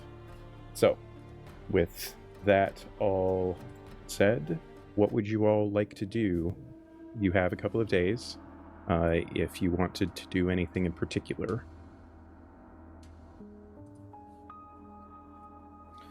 So we have 3 days, but I don't think we should wait all 3 days. I think we should move as quickly as possible. So really, we'll finish our journey and maybe get right on the ball. I mean, after after Develian tells Beric about this, he will, reassure him that they have 3 days and our plan only takes 1. So it will take you a day and a half to get there. Sure, at the very but least. So us doing our stuff. So. Right. Yeah. I know that we want to move quickly, but I think we should call on the Ascendant for aid. I can commune with Apraxis and ask a few questions. That's a possibility. To get guidance. Yeah. If that would be helpful. Please. Of course. What should we ask? Are these yes or no questions? Or They are, these... yes. It's a little bit more nuanced than yes or no. It is more like a wheel and woe and uncertain type of response, but also depending upon the question, you might be able to get something a little bit more than that. At your benevolent GM's discretion. If your Ascendant could verify if the tome is in this room, that would be. Have we had it the end? All right, Zorvir. Okay, that's enough. I mean, that is a valid question. Right? It's a very So we're good not looking question. around for it. I think we could answer that one already. No. No, not Crazy. this My belt room. pouch started blinking. I'd be like, "What?" Yeah. Not whole not time? in your campsite that you are Right, currently at. Right. Is this book that I'm about to burn? Is this the tome? Is this it? Is this the tome? Right. What about this? I think that actually should be a question we should ask, but on how to ask it, I don't know. If we're teetering on the lines of potential yes and no, maybe a little extra than that. Not where's the tome? How can we find the tome? Is the tome near the Emperor? Things like that. I don't. What if we try to discern if it's in that area that we thought it might be, that hidden shrine Right. that Cassia mentioned? Yeah, it That seems is like probably it's the most direct. it's less of a thing that we're going to get a descriptive answer back and more weal or woe. So if you ask, if we look for the tome in this hidden chamber, will we find it? And then your ascendant could be like, yay or nay. Okay. One question. That's all we get? It's one question? No, we have No, two we more. got two What more. else? Okay. Can we perhaps find out if the Illusion Society will be the biggest threat to us? So we take them, if taking them out beforehand will be the most beneficial plan to try to aid us? Maybe? Two questions. Last While one. these discussions are going off, I'm going to sidle up next to Barrick. I would caution you to think about the knowledge that you want to gain before heading into this, Sir Barrick. If the answer, the honest answer, would distract you from what we have to do. Are we all going in? You're right. Going in where? Right now we're just talking about like asking questions of through the commune Gods, spell. you know. Yeah. Yeah, I guess that's what I meant. Like, is this something that we're all going to be able to participate in? I mean, technically speaking, the way that the spell works, it's just Cassia that's asking the questions. Cassia, But, like, Do brainstorm with her, yeah. Zorvir sees the light in Barrick's eyes of wanting to know the answer to this question, and I'm Yeah. just like, maybe. but he knows he can't. We have 3 questions that might get answered. He would ask though, as we did some favor to an ascendant, do you think you could ask Apraxis if they'd be able to offer their aid? I can. I don't know if that's the best question to ask, but That is the question that you have burning within you, is whether or not the Ascendants will aid us in this matter. No, it's not. Come on, Develian. Tell us what weighs on you, brother. I want to know if... That is too soon, you're right. I apologize. Fuck.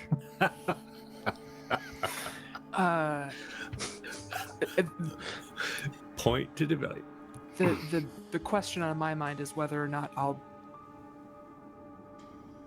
see my family alive after all this. But we can't do that. We I need to believe know. Lady Cassia is asking the questions, not you.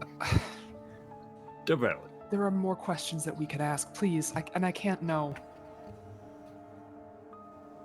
I'll We pat need you to on know. the back. Thank you. We need Gio, to know. I have a question after this. No. Go ahead. Yeah, what you got? Is there a way that I can also participate in this? In what way are you looking to participate? I want to approach Apraxis in however manner this is being done. I would like them to know that I am also present within this thing, this ritual. So you can assume that so the way the commune spell works, it is just a connection between the ascendant and their follower. But you can assume that an ascendant, particularly one that is the ascendant of knowledge, or an ascendant of knowledge, would know that you are part of the ritual. Okay. Would I be able to commune even if it's for a quick spurt, if I tried hard enough? I'm not going to tell you yes, but I'm not going to tell you no. Okay. You might have better luck communing with your god. Oh, I did. You don't see this thigh? You don't see this thigh tat I got? It's hot. This is hot. It's noble but questionable. It wasn't questionable at the time. It seemed like a good idea at the time. Words to live by. Barrick, I understand your concern for your family, and there may come a time later on when I can ask for aid on their behalf. For now, will it suffice if I ask if the tome is all we need?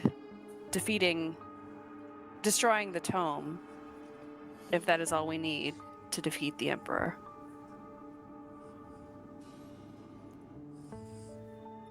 What if we? Yes, yes. That's a good question. Is destroying the tome? Would destroying the tome weaken the Emperor enough for us to kill him?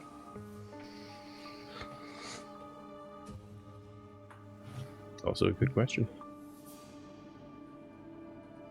We need to So know we- where it is. We have 3 questions.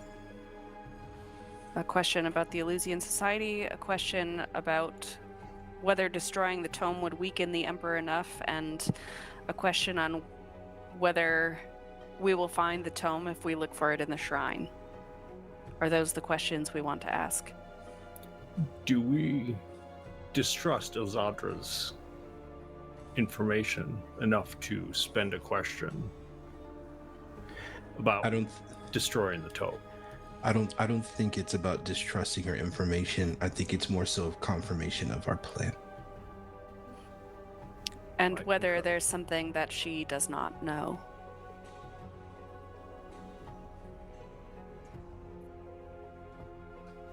So Let's do it. as Cassia, you guys, it wasn't quite nightfall yet when you received this message. You were still on the road. You pulled away from things, found a small place in which you could converse with one another without potentially easy observance from other passersby on the road. And in this moment, Cassia starts going through her things and pulling out the necessary materia, laying it out on the ground to begin casting the ritual spell of communing with Apraxis. It takes a fair bit of time for it all to go through. Each minute counts down for each of you with tension as Cassia goes through the ritual and invokes the magic necessary to call upon Apraxis. Since Ian, you had made the request as you did, I'm going to also have you roll for this. Cassia and Ian, both of you please make wisdom saving throws.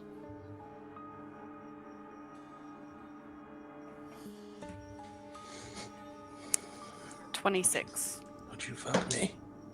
Nice. 22. Okay, Oh, did y'all hear that? that's all right. So, with those rolls in mind, Cassia, as you finish invoking the spell, you've done this plenty of times in the past, right? And you are very used to the way that it works. You feel the connection to our praxis. It's more of like an emotional connection more than anything.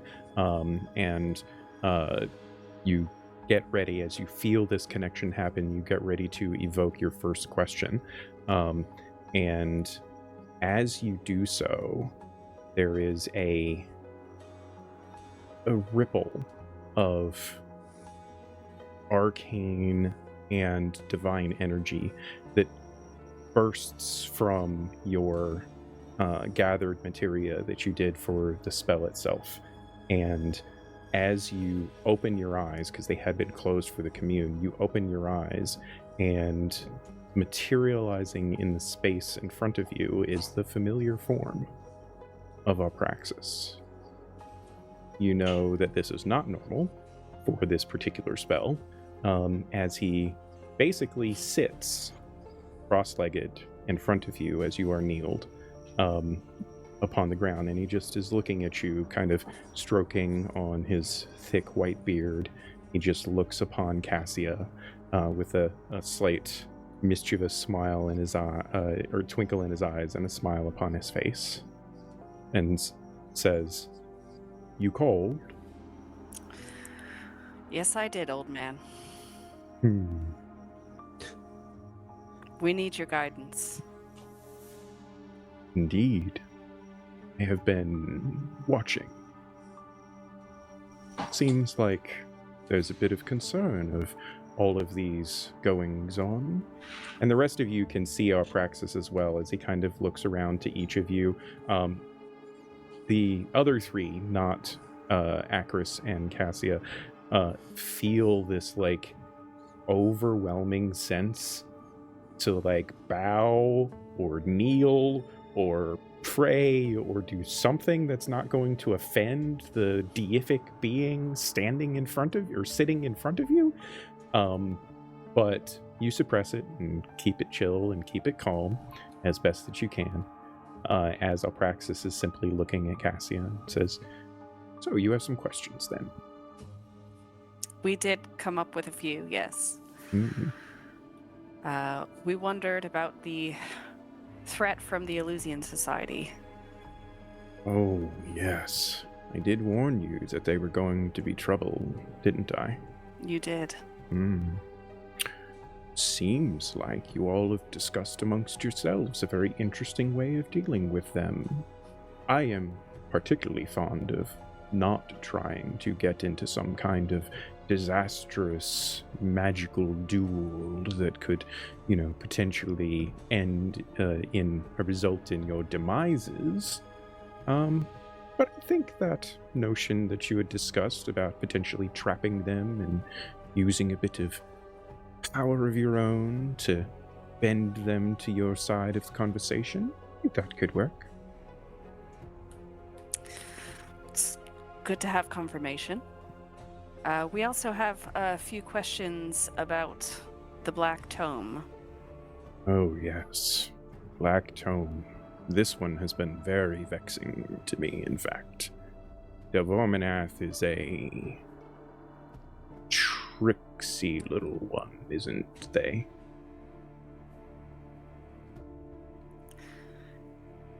If we destroy the tome, is that enough to defeat the Emperor? Strokes his beard.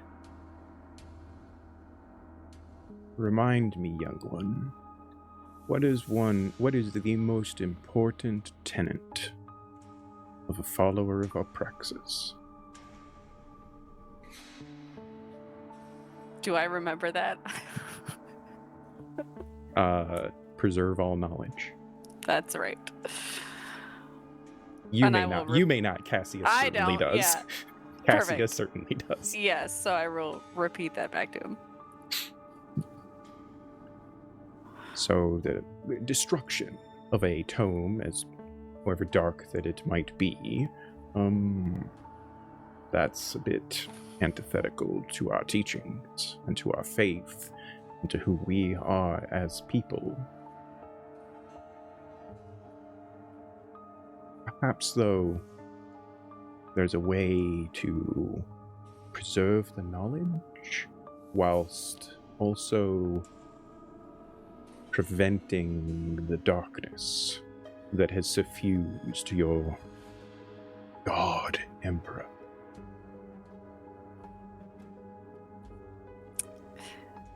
The other question we had was about the location of the tome. You know that we're just conversing now, right? Yes. Okay. One must follow the niceties. I appreciate that. I very much do. The location, right. The location of the tome is where it should be, in the temple that has been consecrated to the worship of Delvormanath. This apparently sacred space that your emperor has set up for his own prayers. For what it's worth, I had a conversation with Haladril about that, and he is very disappointed. I believe it. Is there a way that we can easily get into this desecrated temple? Kind of looks around at all of the rest before he settles back upon you. Well, it's fairly well protected against anyone that might want to come into the place with the intent of destroying things that are within it. But you you might be able to simply walk right in. And he kind of gestures a finger up to his own forehead, where you know that the hidden magical ward is that he had placed upon you, however many decades ago that was, when you met him in the Scholar's Temple.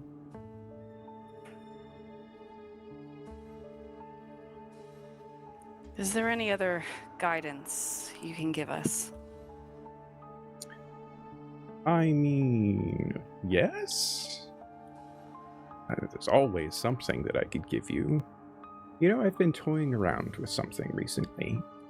And he kind of sits there and just gestures with a single hand, lifting it up into the air, and slowly materializing in that space is an intricate and majestic tome.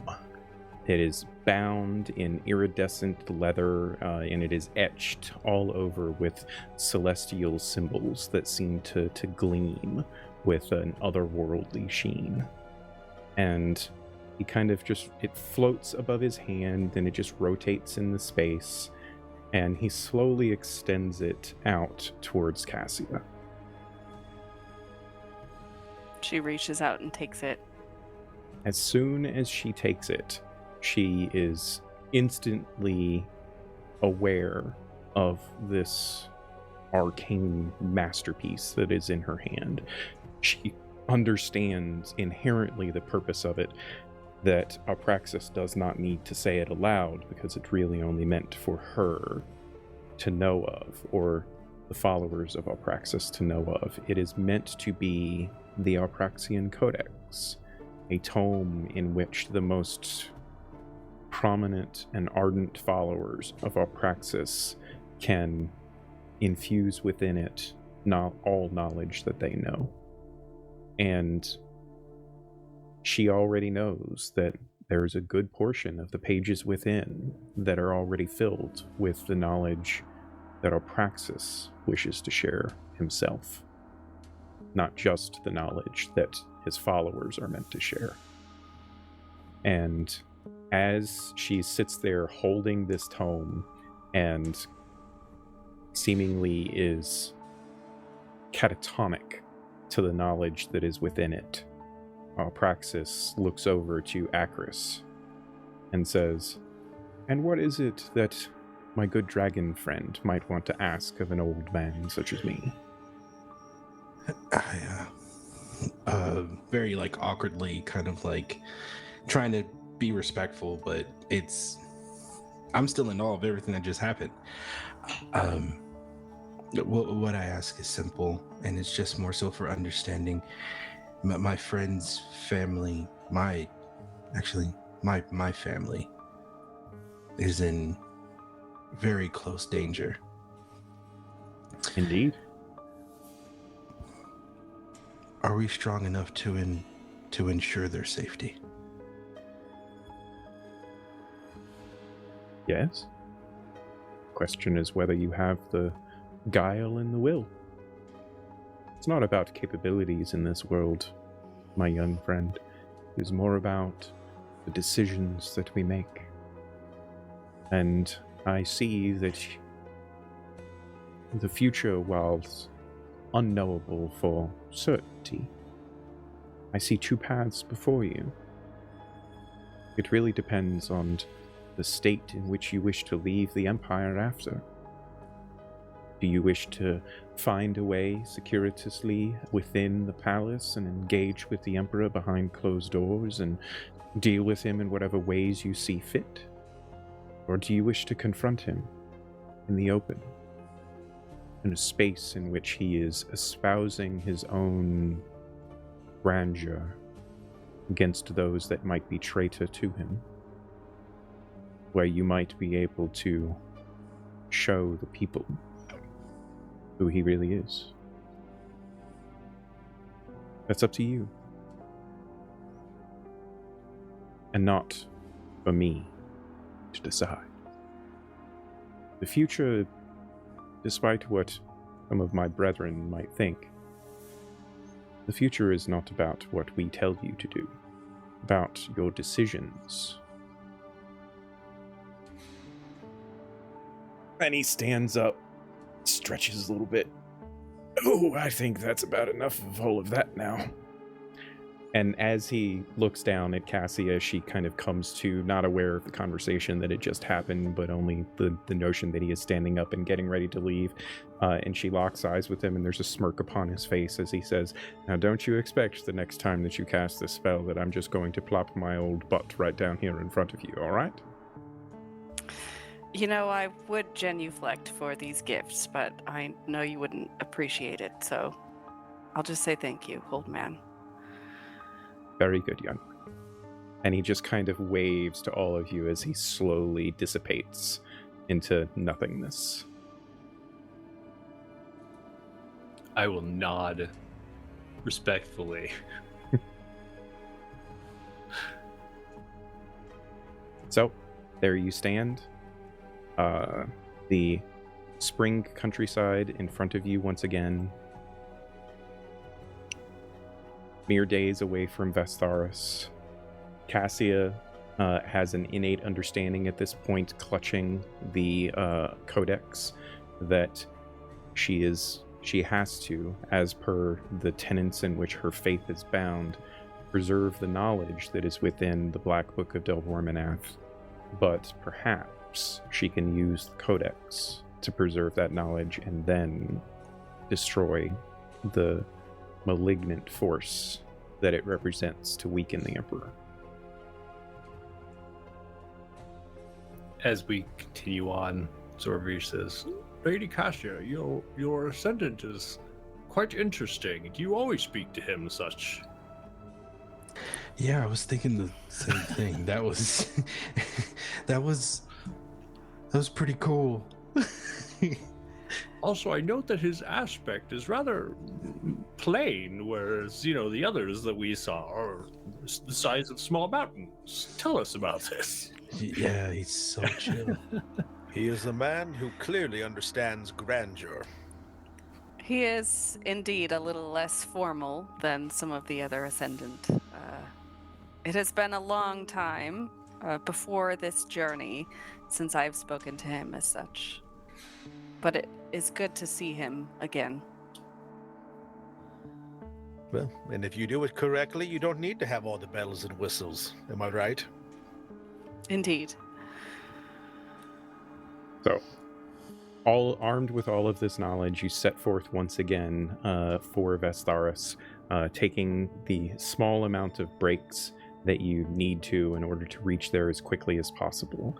I would like for everyone to please make a Constitution saving throw as you are journeying with such expediency. And we shall see if that has any ill effect upon you. Natural 20. Hey! Might as well waste that now. We won't need it later. Nah, you're fine. Got a 13. Okay, 15. that's fine. Mine Did was any- a 15 did and then it anyone get- bounced and it's a 7. Oh, I was going to ask, did anyone get below 12? So Cassia Yep. did. Okay. So this could affect how you wish to do things, but you do have one level of exhaustion as you enter Vestharis in the evening. Now, as long as you get a good night's rest and don't do anything horrible, you will recover that before potentially engaging with the Emperor.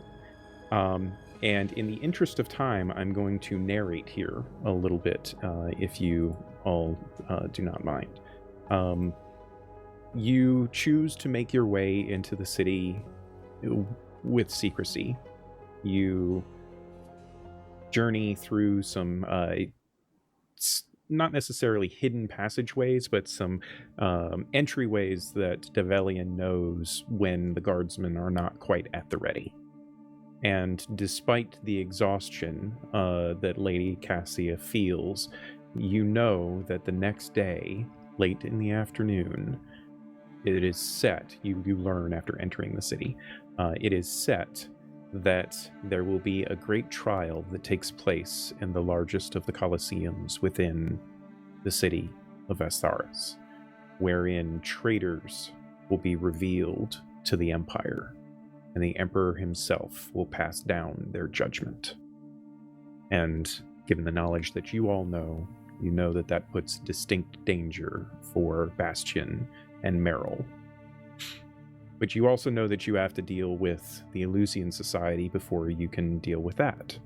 So you venture forth, Lady Cassia giving away a number of the secrets of the society, her being a member of the highest of echelons within this organization, and she calls upon them a special ceremony, ostensibly to discuss the treason trial that is taking place the following day.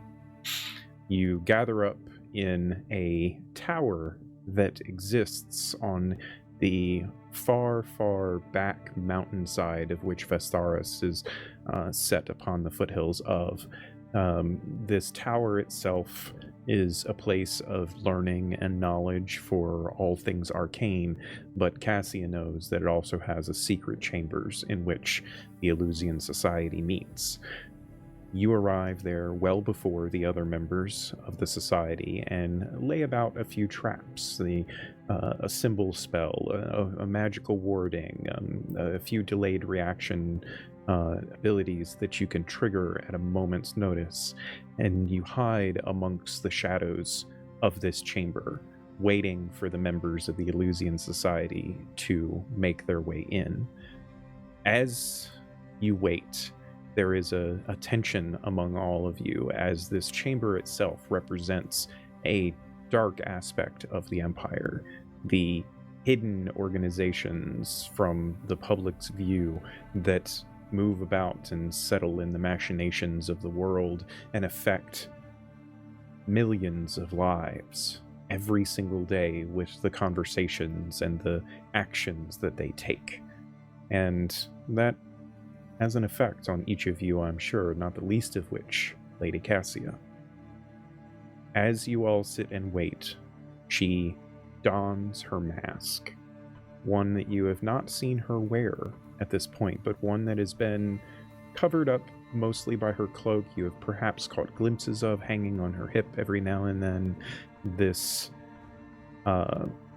steel mask, simple in adornment but exquisite in its craftsmanship, that guises every aspect of her face. The top half of the mask is pure as what I just described, and the lower half, where you would see Lady Cassia's mouth, you instead see this illusion of mist and obscuring in place. As she speaks to you after donning this mask, you don't recognize your friend. Her form changes, the cloak that she wears covering it entirely, and if you did not know definitively that you saw her put on this mask, you would not believe that that was Lady Cassia standing in front of you. And perhaps that also shed some concern about this society and what they do to have such secrecy. But as you stand in this chamber, hidden away through illusion and invisibility and such, members of the Eleusinian Society make their way in. A dark space illuminated by a well of arcane magic at its center. Lady Cassia standing there as the others simply stride in, masks of their own, each a little bit different in style from one another, but still you see these individuals and you would not be able to recognize who they were at all. They all gather up and they begin conversing. At first, it is Lady Cassia who speaks and inquires from everyone what they believe needs to happen in relation to this trial, as if somehow this group of 7 individuals that are gathered here could change the fate of whatever is about to happen, as if their conversation could mean something to the effects of the trial, until one of them mentions that the Emperor is adamant that nothing will sway him from taking the lives of those that bring treason to the throne. This, of course, sets about a difference in tone to the conversation that takes place. Over the course of a few minutes, you all come to understand that whilst Cassia and a couple of these individuals are much more pragmatic about the situation, the majority of the council here are very devoted members of the Empire, and perhaps to a lesser degree the Emperor, but at the very least you get a sense of understanding that they might fear the Emperor more than anything else. And it is at that moment that you choose to strike. Stepping out from your own shadows and your illusions, you stand there threatening these individuals, revealing the arcane runes and the readied abilities that you have that would lay waste to these individuals as they are unprepared. You catch them all in a moment of stunned silence, in which Lady Cassia removes her mask. Pulling back her cloak, she steps forward and lays forth your terms, the terms that you had discussed previously, that the plans that the Eleusinian Society had been put in place no longer serve the Emperor, and now must serve the Empire. You, through some conversation, inform of what you have learned of the Emperor and the pain that the people of the Empire suffer upon, the horrible things that the Emperor has done in the past. And through the use of that persuasion, as well as the threat of imminent demise to anyone that might not necessarily go along with this, you get them all to each remove their masks. And indeed, a few of you recognize some of the individuals present. In fact, Develian is most surprised to see Lord Prumble among their order, and perhaps a general of which Barrack once served, and Acris, one of his own professors, stands before him now, taking off his mask belonging to this secret society that went about their machinations for the Emperor and the Empire. And in this time, Develian pulls forth... What was the magic item called again, Develian? It is called the Concordant Thrall. The Concordant Thrall. He retrieves this magic item, a sphere of mithril mixed with, or covered in a number of arcane runes, and through the use of a Gaius spell, he extends the magic through this thrall. It pierces through each of the other 6 individuals, in which they all become bound to serve the Empire. Basically until this curse is lifted, they must serve the good of the Empire and no longer the good of the Emperor. After having done so, Lord Prumble in particular seems to still be his haughty, ridiculous self, offended that this has been what is necessary, but Develian takes perhaps a little bit of pride in the notion that whatever offense he might have taken doesn't matter, because based on the spell that has been enacted, he now has to act in the best interest of the Empire. And as this council departs, you all stand there with a few moments to yourselves in this dark, ritualistic space. Well, I would like to point out that everyone will notice that because the artifact Develian did mention was something that would require a sacrifice of him, a pain of him, as it were, when he uses this globe, you'll see that as it affects all of their minds, it seems to have some sort of effect on him as well. And actually what happens is some of the magical capabilities that he uses and channels to make the Gaius affect all of them. Some of that gets reflected and channeled back into him as well. So the entire left side of his face and down across his clothes and down into his arm is like burnt and singed away. These terrible scars that he will bear as long as the spell is active. Does that affect you in any way? Does it slow you down, exhaust you, anything? No, we'll say, I mean, it does some hit point damage, but it's nothing that's going to be drastically gonna affect us. No. Okay. Damn, Develian. That's crazy. It was necessary to save our empire, and then he'll look to Barrack, and to save our friends and families. Thank So you. let's go kill an emperor. I want to take one of those masks just above table, just like. Unfortunately, You they would? take their masks with them. Of course they do. They are still serving members of the upper echelons of the society, and what is it? The Lumen is the title that they have, and you don't get to just yoink one of their masks. As they're walking out, Barrick will sort of pat Akris on the shoulder, having seen this, and say, "If we make it out of this, we'll get some clay. Make But one did for you yourself." It's just not the mask. Did you see that? There was an I know. illusion over her face. It I was know. so cool. Maybe we While can do we something walk, about let it. me tell you the tale of the Mask of the Lost Princes, please. It is a tale that is rather important to learn. Develian, we have no time. Of course, I forget myself. Actually, I was Shoot you if you hoping watch the before VOD, we no? continue, if you'd all sit with me to have a bite to eat.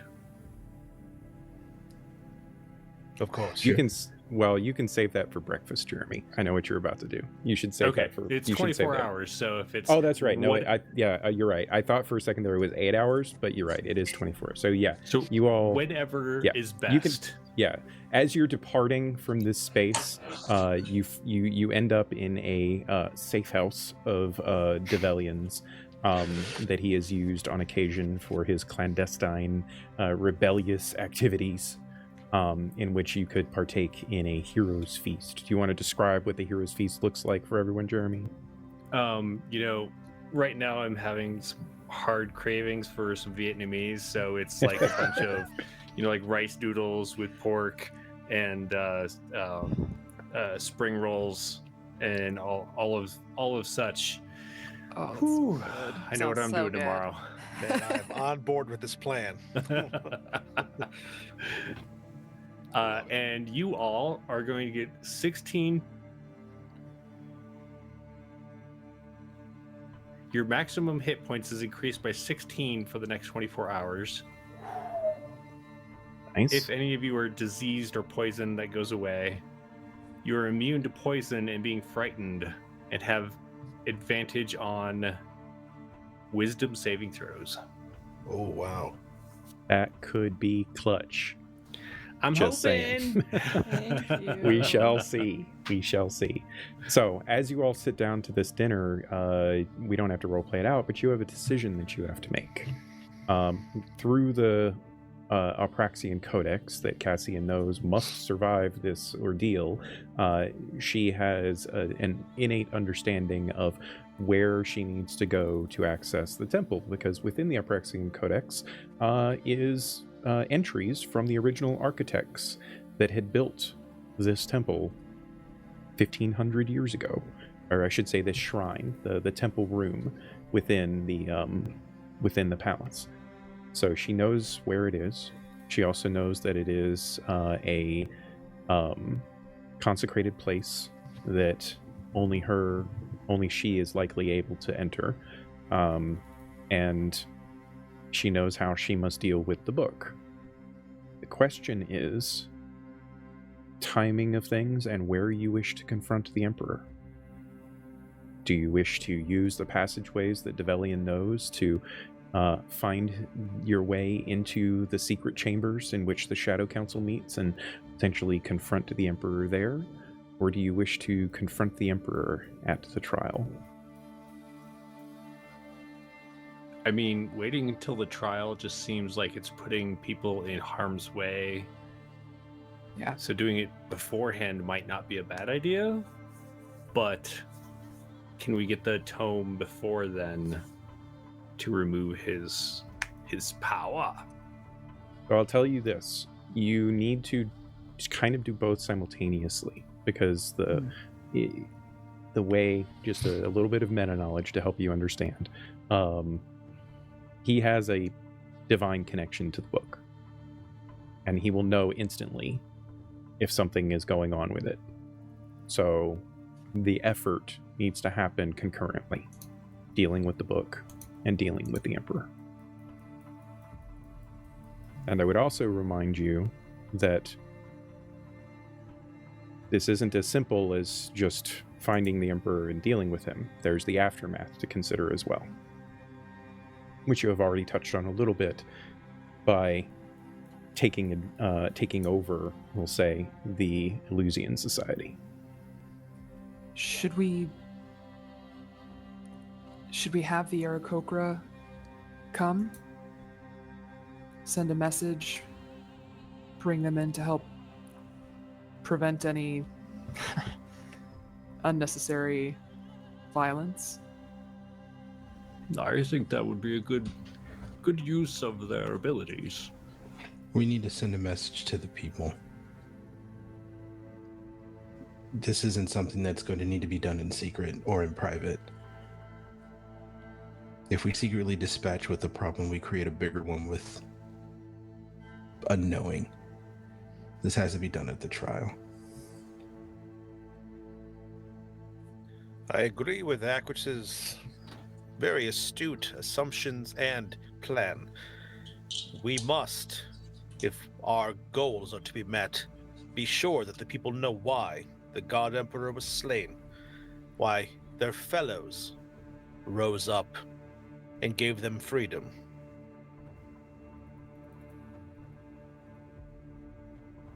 I have been in communication with the other scholars of the Temple of Eternity, the Eternity Archive, and have let them know that something is about to take place. So they have started some of the grassroots efforts. I think they can help us as well. I understand the need to show the people what needs to be done, but I'm concerned not having Cassia's power with us. But Cassia's power will be where it's needed. We need Cassia to focus on destroying the tome so that we can cast our message. The city is wrought in fear. We all know that. What better way to overturn fear than with a shining example of confidence? That can't be done behind closed doors.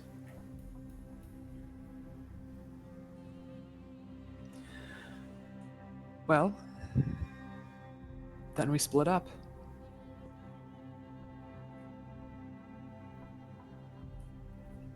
Yeah, we split. This is Ian, not Akris, just like, yeah, we got split up. Split the party. Well, then perhaps we should each choose a team leader, have them stand on either side of the room, and call their companions over to them to form teams. Go ahead, Barrick, your I've seen team this leader done in one. the non-kingdomed areas. Oh, I don't like that plan at all. Dodgeball. It was just one suggestion.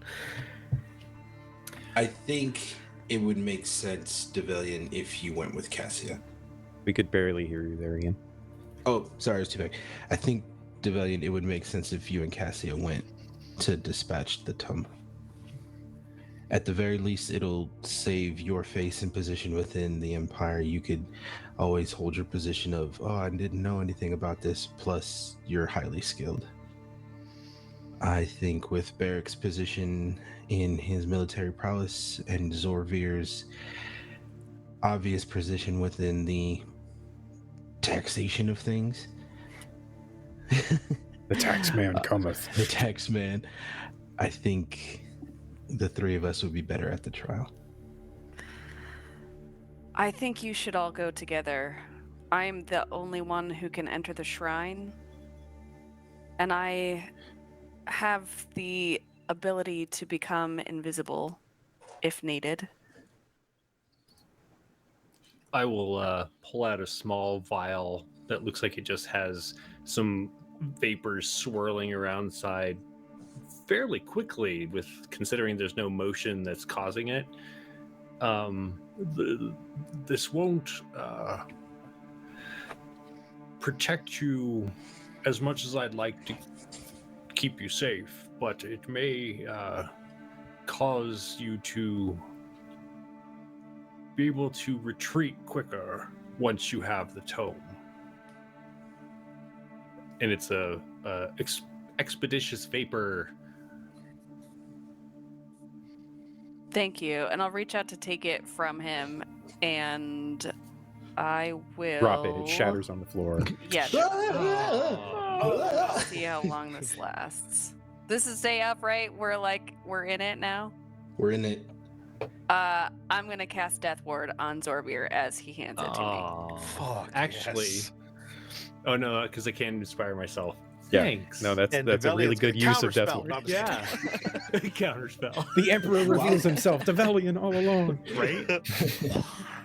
While we're handing out things, I want to give. We're doing it. We're sharing. I want to give Barrick a magic stone. Just pick up one of the pebbles inside of the inside of the cavern, and I just hold it in my hand, and there's like just a bright little faint glow, and I hand it to him, and that allows you to cast one range spell with 1d6 plus 2. And then I look at him and I go, "Hey, old man, a little bit of the hot hands for you." So there you Do I go. just throw it? Is that Yeah. all it is? Yeah, legit. You just don't miss. That's all I can say. Oh, thank you. I appreciate that. I know it wouldn't happen now, but if it's possible, when we are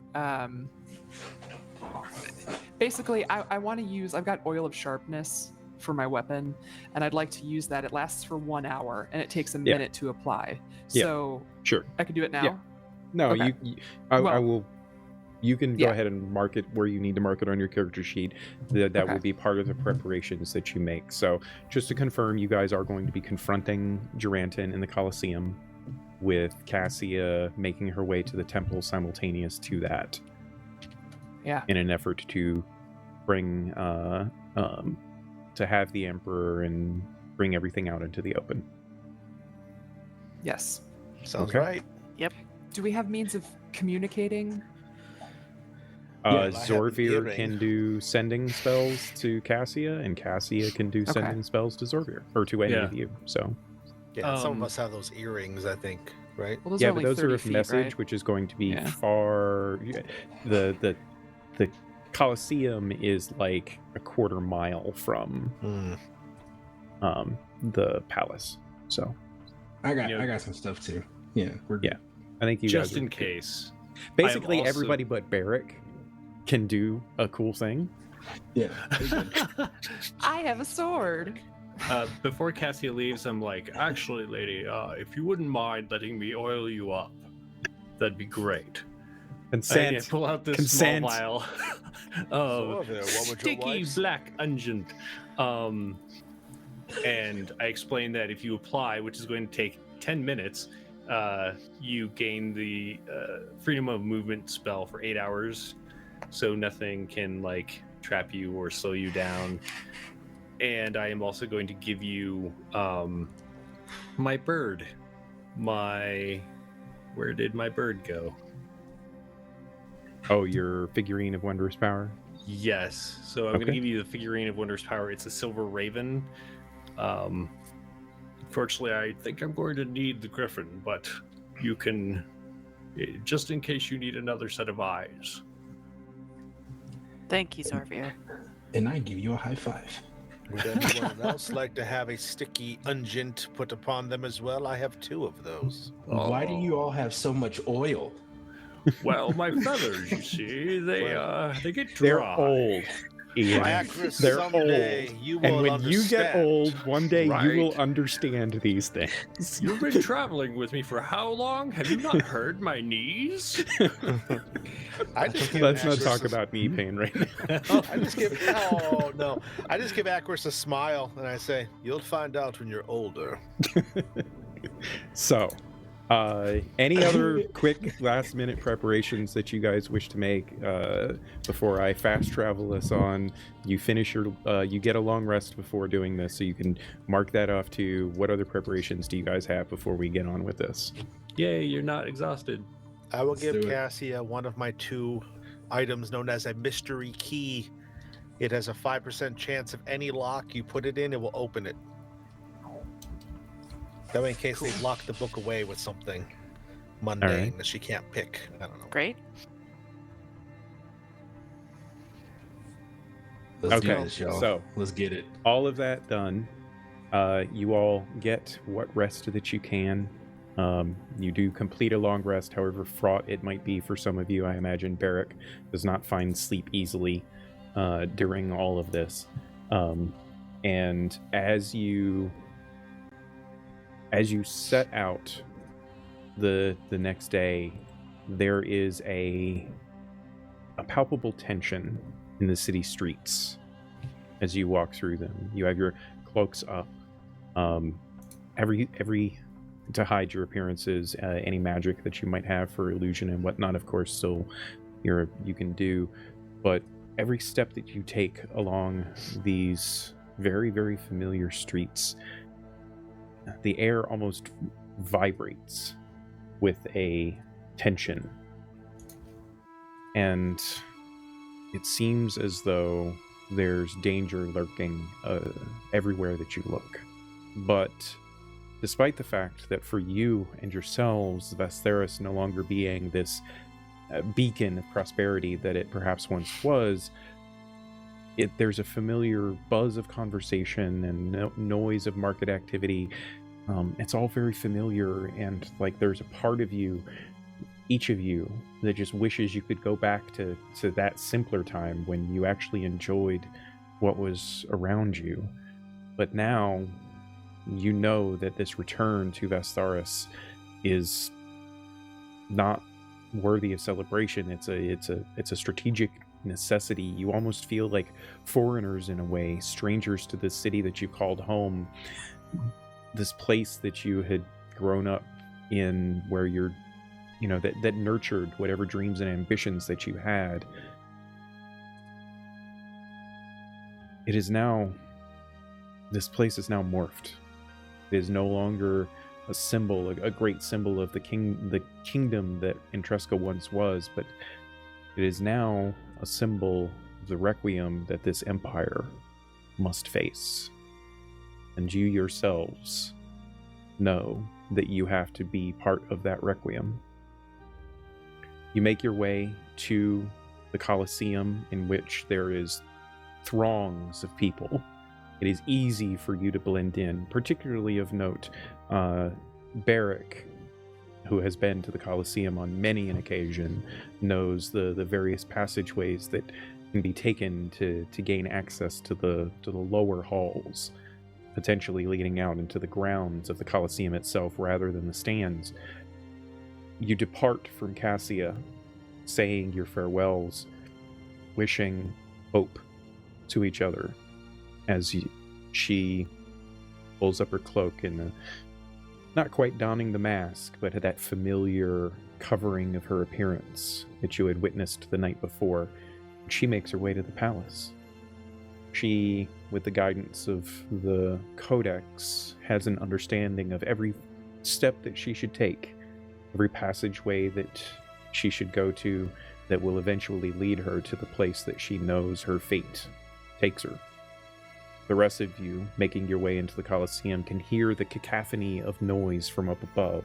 You can hear the people up above and the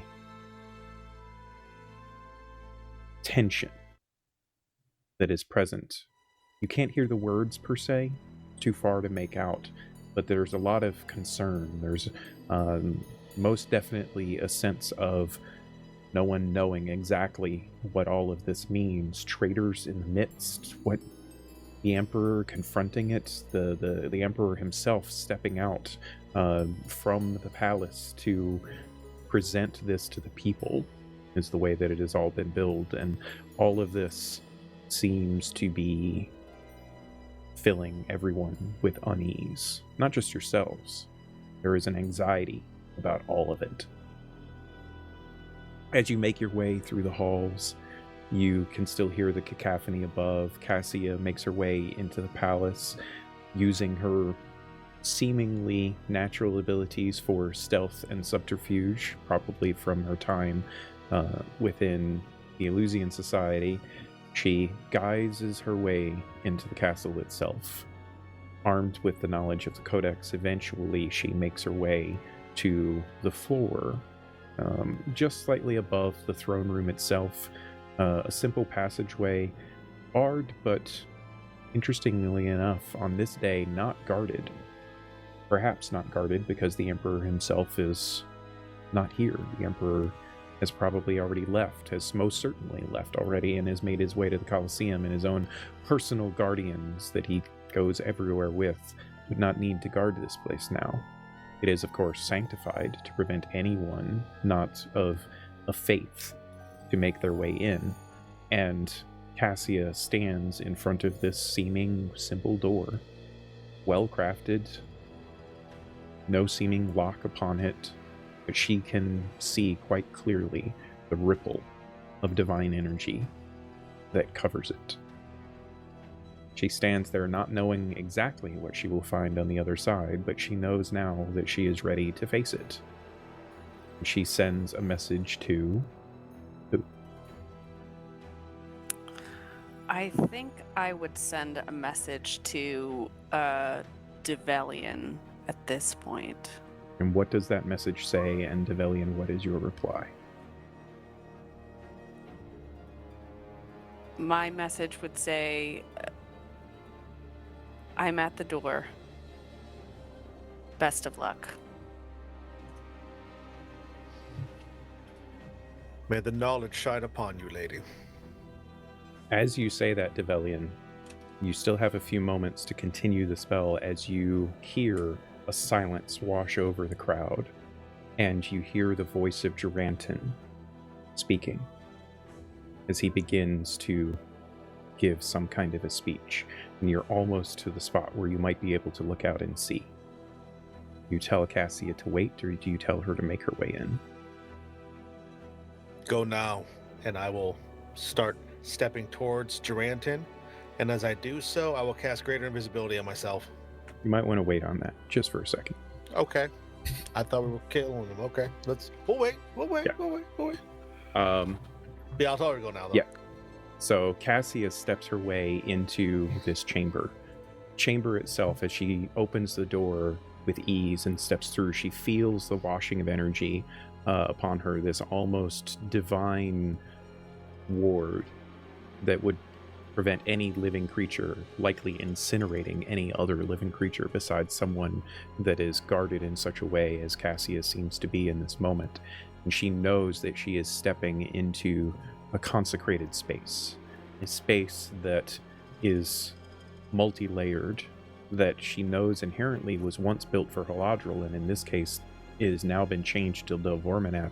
The room itself is awash in pure and utter blackness. She clutches the Apraxian Codex, not even aware that she had retrieved it from her pouch, close against her chest, and it seems the presence of that artifact alone seems to push the black of the room away from her. She's able to see, wherever the blackness gets washed away, a almost horrific collection of broken armor and weapons from various cultures and histories and past warriors that very obviously the Emperor had seen to their demise of. This grotesque display of conquering and dominance that only someone truly driven by their own ego would want to have as a collection. And in the center of this darkened space, she sees sitting upon a pedestal a horrifying black book. As this book sits upon this pedestal, she can feel the emanating energy of pain, of suffering coming off of it. She knows, because of the codex that is in her hand, that this black book itself represents all of the knowledge of eons past that has been used against Ysterra in the various ways that other planar entities have attempted to kill or rend the world or conquer the world or try to destroy the world. She knows inherently, because of the codex, all of these things that have existed through history now exist in this book. But back to everyone at the Colosseum. As you all stand in these underhalls of the Colosseum, you make your way through to a point at which you might have vantage to look out into the main pit, the arena, as it were, of the Colosseum itself. And this is a site that all of you are familiar with. You know that there is oftentimes a pedestal that is drawn in place. There are a number of statues that have been moved at various times depending upon what events might be taking place within the Colosseum itself. And in this particular instance, you, in looking out, can see quite clearly as you gaze into this Colosseum with the wave of silence that has erupted over everyone that is gathered. You see the Emperor himself standing to one side of this space. You see him resplendent in his golden armor that he wears, his red cloak hanging off to one side, and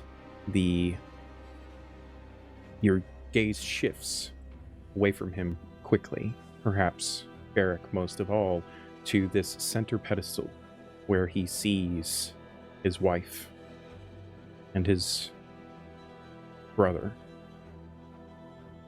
seemingly chained by magic to these awful-looking, what once he probably thought were beautiful statues. There are guardians to the sides of the Emperor, there are guardsmen at the edges of the platform, and there is the familiar face of Commander Talon standing upon the pedestal as well, seemingly ready to enact whatever judgment the Emperor might have. And the Emperor's voice rings out as he welcomes everyone. Ladies and gentlemen, esteemed subjects of our grand empire, I stand before you not as your emperor, but as a servant to the empire that is our shared home and legacy. It is with a heavy heart that I address you today.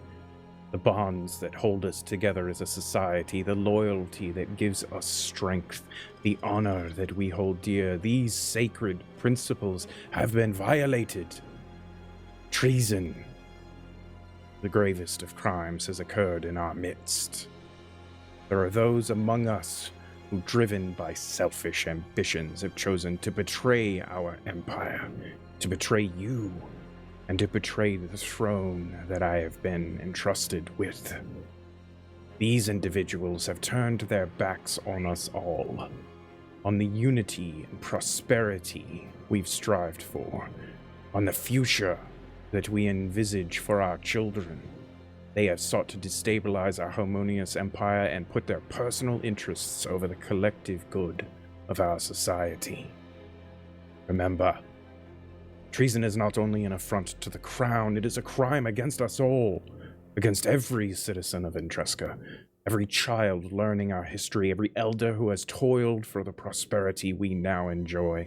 Those who commit treason do not merely defy me, your emperor, they defy every single one of us.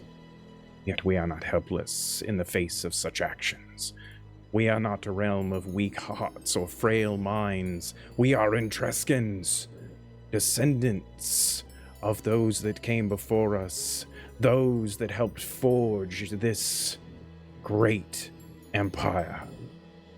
We will not be daunted. We will not crumble under the weight of this betrayal. Instead, we will emerge stronger, united by our shared love for this empire, our undying resolve to protect it, and the dignity we bestow upon it. To those who dare disrupt the peace we so dearly earned, hear me now. Justice will find you. Our empire has faced turmoil and triumphed before, and we shall do so again. Our laws are firm, our resolve unwavering. We will hunt down every traitor, every conspirator, every dissenter. Each will face the full extent of our laws. Not out of vengeance, no, but as a testament to the justice that prevails in our land. We are united under the proud banner of Intresca, and our unity is our strength. Loyalty is our shield, our honor our sword. Let us not be swayed by the actions of the few who falter. Instead, let their actions serve as a reminder of the principles we uphold, the unity we treasure, the empire we love. I assure you, my people, that those who sought to betray us will not succeed. They will not tear us apart. We will face this together as we have faced all challenges, united and resolute. Long live Intresca. Long live our unity. Long live our empire. And as he says this final statement, there is a roar from most of those gathered above. And he gestures a hand towards Lord Talon. And I am assuming at this point, Yep. some folks would like to perhaps intervene. Oh yeah. Is that sure? that? Yeah, we all just wanted to kill him in the middle of this monologuing. This was Right? Like, Zorvir's already spent way too much of his life listening to this guy. yeah. Just didn't want to interrupt you personally, though, Miko. Right. It was a I, good appre- monologue. I appreciate that. Yeah, we wanted to have your moment. Yeah. I think Barrick would just at the end of that run out and wait for Zorvir to do something. I might, while like I could see that you're getting ready to like just charge out, and I put a hand on your chest, and I take out of my pocket a small statue, and I set it down, and it expands into a large bronze griffin, which like pushes his head against mine, and I say, "One last fight, old friend." And I turn and I hand you a potion that is yellow with black fluid spinning madly inside. I say, "You might want to drink that. Oh, and if you fall off, use this." And I hand you a small feather pin. Get on. He'll take you. So I that's hop a on. potion of haste. Oh, okay. Now So- you may go out. Yeah. So even cooler, on the back of a flying griffin, I will ride out and just yell, "Duranton!" and then wait for my. We're on this. Let's get him. Let's go. Director! I love it.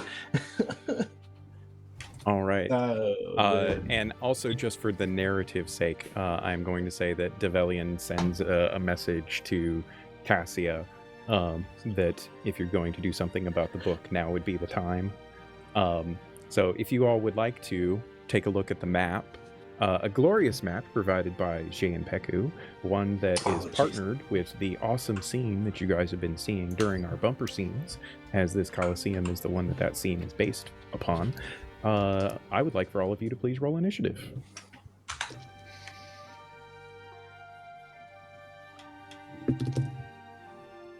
Cassia as well, by the way.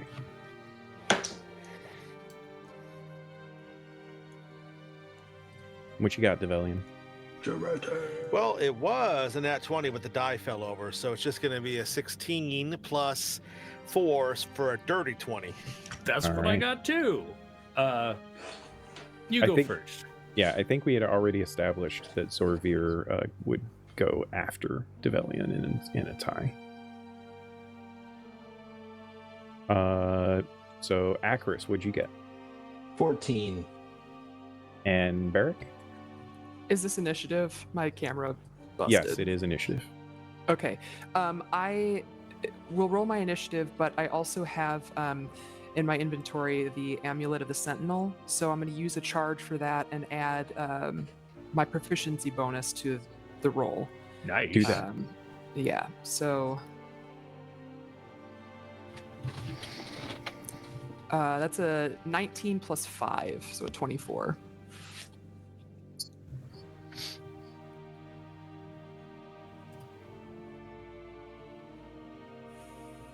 Right. Oh yeah, everybody's within range. So, ironically enough, Asker Barrick with his 24 gets to go first. So as you burst forth from the side doors of this Colosseum,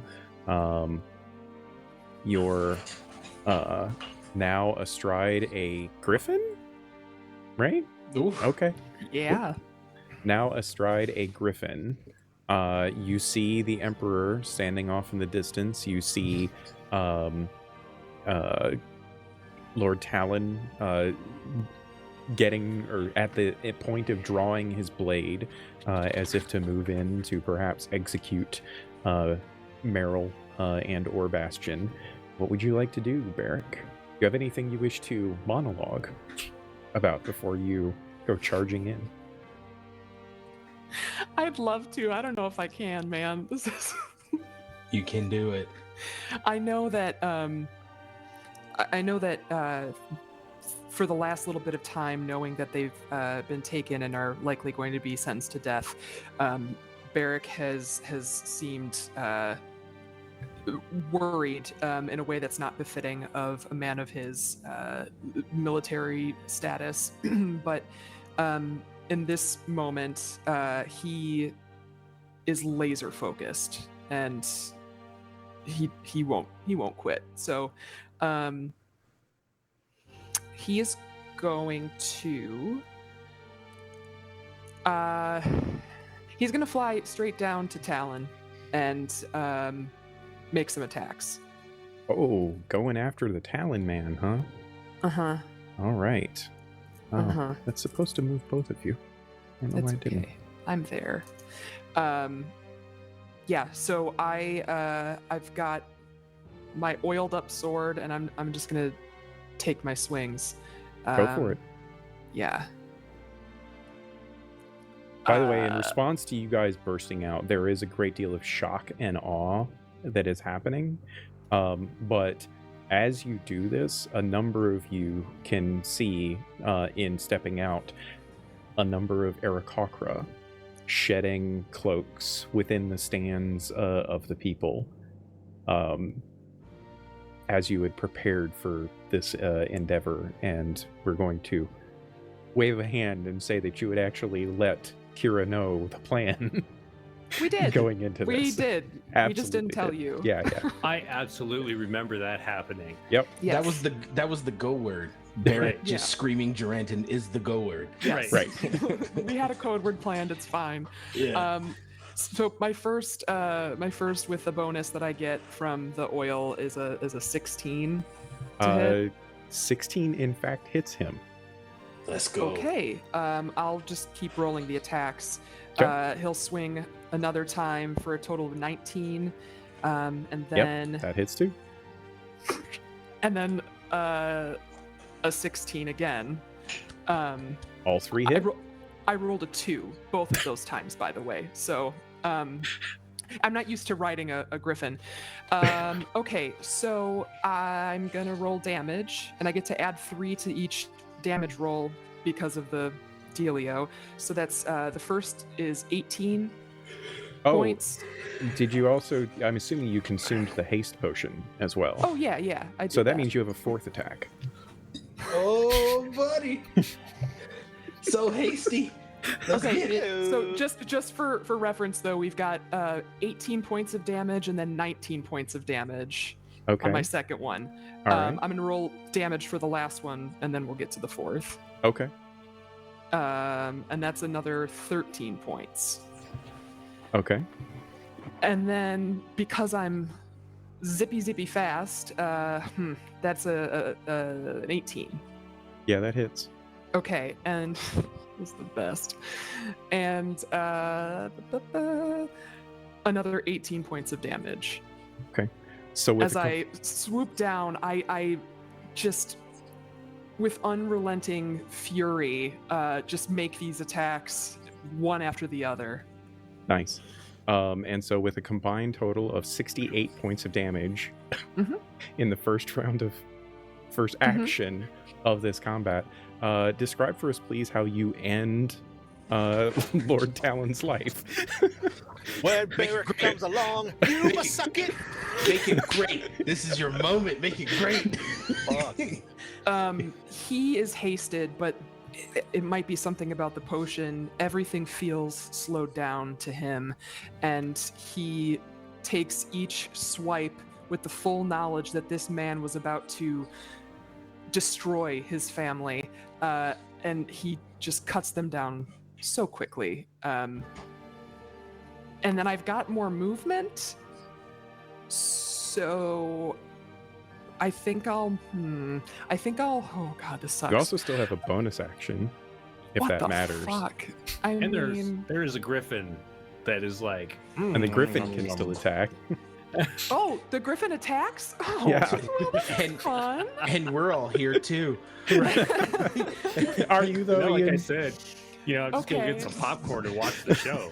Yeah. Oh fuck. Okay. Well, they're close to my wife, so someone maybe will save my wife. I'm gonna attack the guy that's nearest to Bastion, so that I can hopefully stand a chance of letting him loose and getting his assistance. So I'll just fly over that way and let the griffin attack. Okay.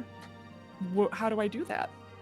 I will let Jeremy roll Yeah. for the Okay. griffin, since technically Go, the griffin Griffin, is go. his summoned beast. So the griffin makes 2 claw attacks. Or sorry, 1 claw and 1 beak. Hey, I figured it out. So Now it'll move Nice. together. 22 to hit Yeah, 22 hits. and 19. Well, why don't you roll the damage first? Oh, okay. That's 12. Okay, so the simple guardian, the guardsman, that was probably a private with barely any training in the military whatsoever, gets slashed to pieces, bitten in half. So that was the beak. So it just Yeah. chomps down on his head and And shakes pops him it. like a rag Okay. doll. All right. then- And we will say that you would actually step to here to get both of Yeah. them, so he could do his second attack. Oh, Sure. that wasn't on screen. He could do his second attack if you want. Do it. I think it was a 19 to hit, That hits. and that is another 12. Okay. Cutting down these fools as if they were nothing. This is the best horse I've ever had. All right. She called me a noble steed. Call me a noble steed. Oh my god. Develian, you are up, sir. Absolutely. And you are invisible. I will say that you did your No, invisibility. I'm changing my mind. You said I didn't have time to do it, so I No, didn't I'm do saying it you, yet. you So- could have done your invisibility before the combat started.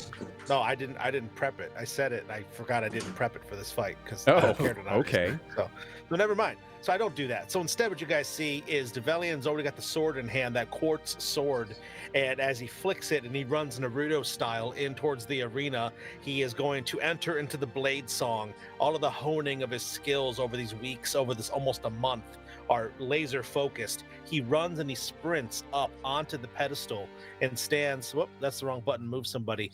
He stands directly in front of Meryl, and as he turns and he begins to cast a spell through the sword, you're going to see the minor illusion he had on himself to not look all burned and messed up just kind of flashes away, and that part of him is like kind of puts an arm in front of her to protect her, and he turns, and as he holds the rapier made of quartz in front of him, there is going to be a bolt of lightning that streaks out of it directly into the chest of the guard who is directly closest to him, this chump right here.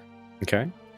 And if it hits him, I'm going to have that chain lightning affect this guard here and this guard up here because he's within 30 feet of that guy.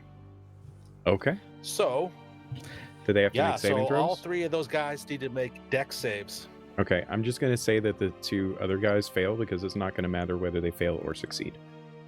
Okay, cool. The guy up there, dexterity is his strong suit, so he gets an 11. Oh, okay. And by well, my strong DC suit, I is an mean he has a 18. +0 modifier to his dexterity save. Nice. Yeah, so the save is a 18 because actually it's an 18 because I'm wielding the mage blade, and then so yeah, it's going to be. Wow, it's a lot of damage here. It's going to be. Oh, I closed on an axis. Sorry, it's 10d6, I believe it says. Hang on a second. Why isn't that coming up? That sounds right. What's going on here? Hang on a second. Lightning. Where'd it go? Where'd it go? Sorry, I don't use D&D Beyond too often. Hang on a second. Zorg or Jeremy, you're on deck. Just There it FYI. is. Yeah. So chain lightning. Yeah, they're each going to take 10d8 damage. Okay. 8 plus 4 is 12, plus 5 is 17, plus 3 is 20, plus 7 is 27, plus 4 is 31, plus another 4 is 35, plus another 8 is going to be 43. Stop! Plus- He's already dead. No. He's rolling against one of the blackguards. So Yeah, and that was okay. 43, plus another 7 is going to be 50, plus another 7 is 57, plus 4, so 61 was it points of 61? damage. Yeah, Yeah. he just kind of the lightning just streaks out Thor style, just slams into these guys. And I got, like I said, my arm across Meryl, that in case any blood or viscera sprays out, it's not going to get on her. Yeah. Well, thankfully, she's basically 20 feet or 15 feet away from the explosion of the guardsmen that you literally Jeez. turn into blood piles at the edge of this raised platform.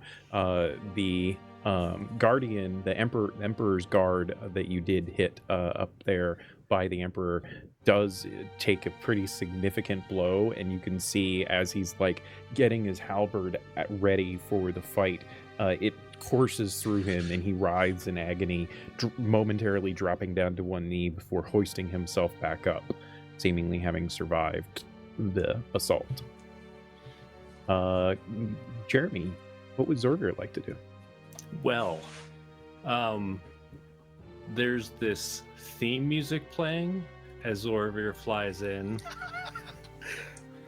I can't reproduce this theme music as it will. Would it have something to do with Valkyries? It kind of, yeah. Okay. Yeah. He flies into there and he's reaching into that pocket and he cries out,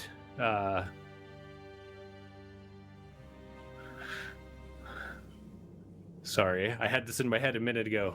Javatin, you've traded the well-being of this empire for your own greediness. And he throws this ruby dust towards him and it kind of spirals through the air. I hope you'd rot in it.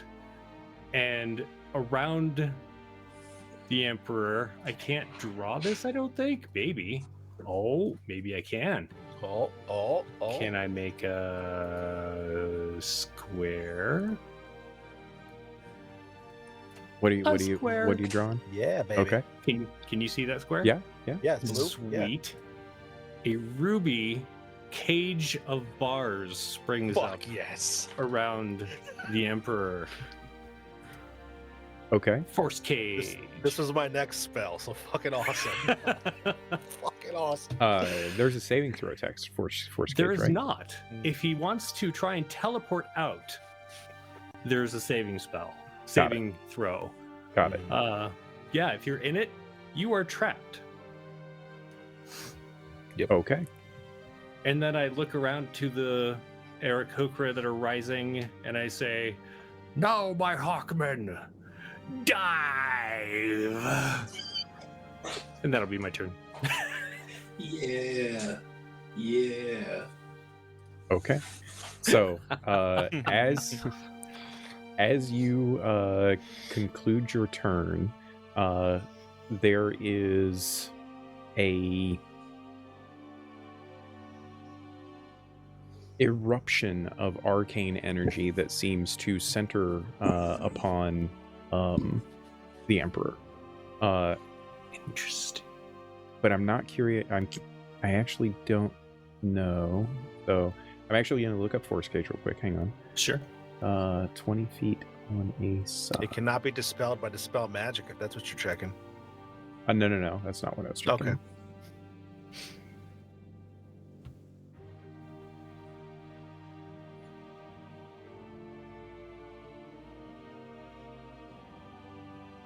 So it doesn't actually prevent other spells from exiting the cage. Correct. Okay. So I'm going to it's say not it doesn't prevent the arcane energy. There is a burst of arcane energy that awashes basically everything within 100 feet of Okay. the Spell? Emperor. Pardon? Is it a spell? No, it's not a spell. It's Okay. This is a layer action, not Okay, actually a that's spell. Yeah. It bursts forth, emanating primarily from him, it seems anyway.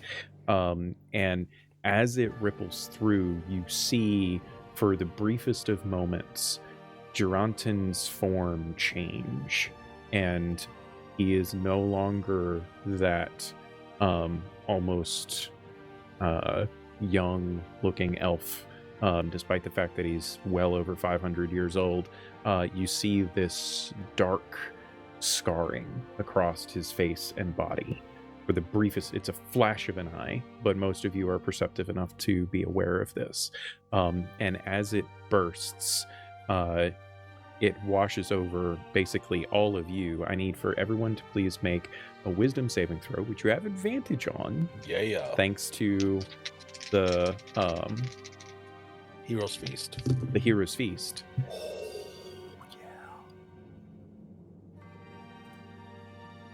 And I am going to roll for Bastion and Meryl. Because I'm a benevolent person, I'm actually going to let Beth roll for Meryl. Thanks. What is her bonus? Plus Uh, 30. Her wisdom save modifier is +2. +2? Okay. And just so you know, Bastion rolled a natural 1. Oh, shit. Bro. This guy's just destined to die, just so you know, Beth. I mean, he already died once. We saved him once. We can't do it again. Sorry. It's fine. This is just the now. universe trying to put things back the way they were. Whatever. If he can't Final get his shit right, Destination that's style on right him. now. Yeah. At some Um, point, you just got to get it together, man. I know. You just gotta I lock it know. up. Exactly. It's a total of 25 for me. Okay. Hell yeah. I rolled a 10 for my wife. Okay. Plus 2. plus 2. Yep. All yeah. right. So she failed. That's rough. Oh shit. The Griffin's going to fail with a 4. Okay. Develian. I got an 18. All right. Developing got a 22. Nice. 16 plus 6. Develian succeeds. Acris. I got a 24, 16 plus 8. All right. So, Barrack, Bastion, the Griffin, and Zorvir all fail. And you are stunned until the end of your next turn. Those of you that succeeded at the save, you feel this malevolent force of arcane energy seem to pull the very essence of your ability to do things out of your body, and you shake it off for the most part. However, you can only take a action or a bonus action on your next turn. You cannot do both. Okay. And you see Duranton seemingly invigorated by this.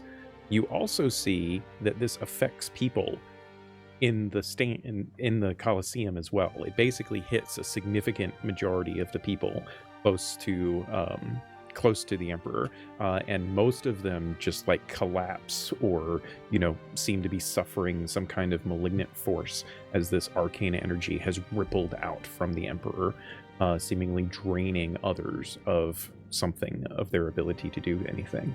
And then it is his turn.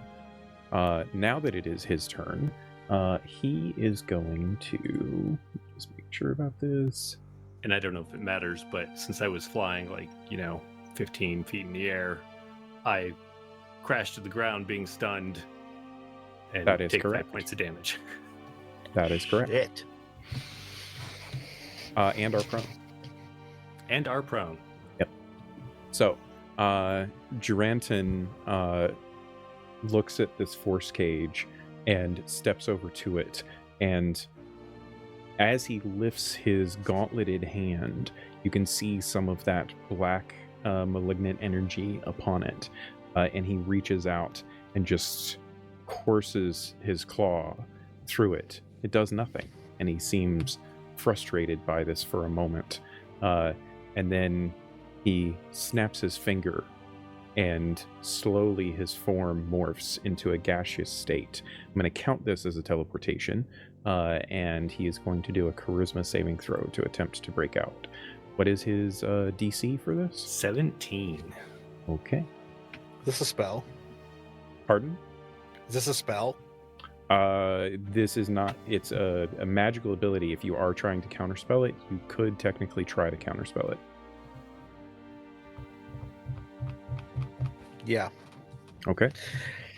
I'm going to try to counterspell it with a... I probably won't be able to know what spell level it is, right? Correct.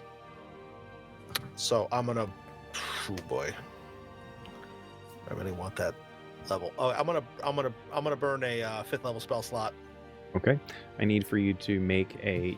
intelligence is your spellcasting ability, so you need to do an intelligence ability check, but you get to add +5 to that because of your because of the spell slot that you're using.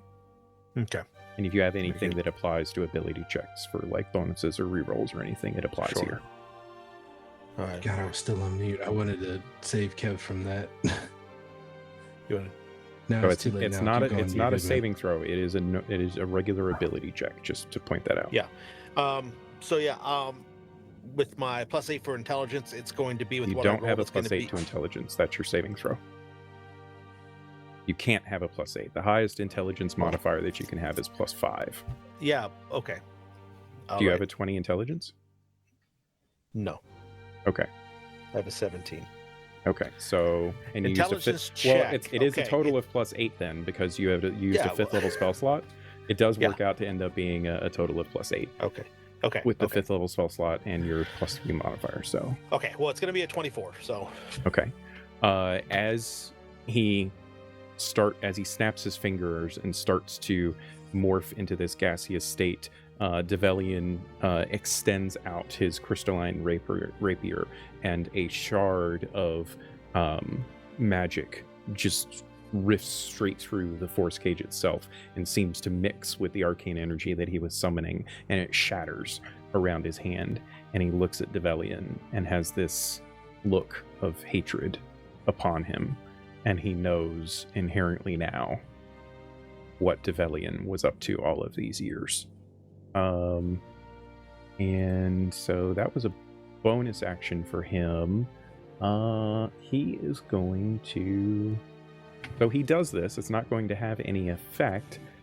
He manifests a dreadful aspect. And so normally anyone within 60 feet of him would have to make a charisma saving throw versus being feared.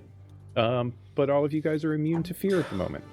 Clutch. However, But the griffin is not. So the we'll griffin just is roll- stunned though, so it gotcha, doesn't. gotcha. It's not going to realistically have any effect in the moment.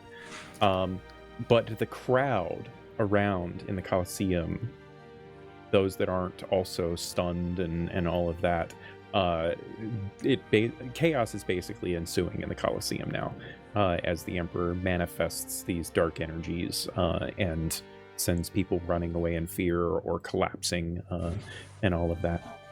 And then it is Cassia's turn. So Cassia, finding herself standing in this dark, consecrated space to Delvormanath, she sees the book in front of her. What would you like to do? As soon as she sees the horrors of this room, she's just gonna touch her forehead, and The glow I is think- already there. It manifested as soon as she stepped into the space. I think she weeps a little bit seeing what's in this room and how awful it is. Does either the codex or my passive insight give me an idea of what level spell I might need to use to mess with this book once I'm done transferring the information? This would be considered an artifact of an ascendant. So you inherently will know it needs to be the most powerful thing that you can possibly do. That's what I thought. Okay, great. Is the information automatically moved over into the codex? So we will say, for the purpose of narration or narrative, while the Emperor was monologuing, Cassia had moved over to the Black Book, placing the codex on top of it. And in that time, she sees this swirling of differing divine powers, almost fighting over the knowledge that exists in both books, until eventually the codex seems to glow a slightly different hue, more powerful than perhaps the iridescence of it before was. And she has an innate understanding over the course of that 1.5-minute time span that the book absorbed the Black Book before, or the codex absorbed the Black Book. Great.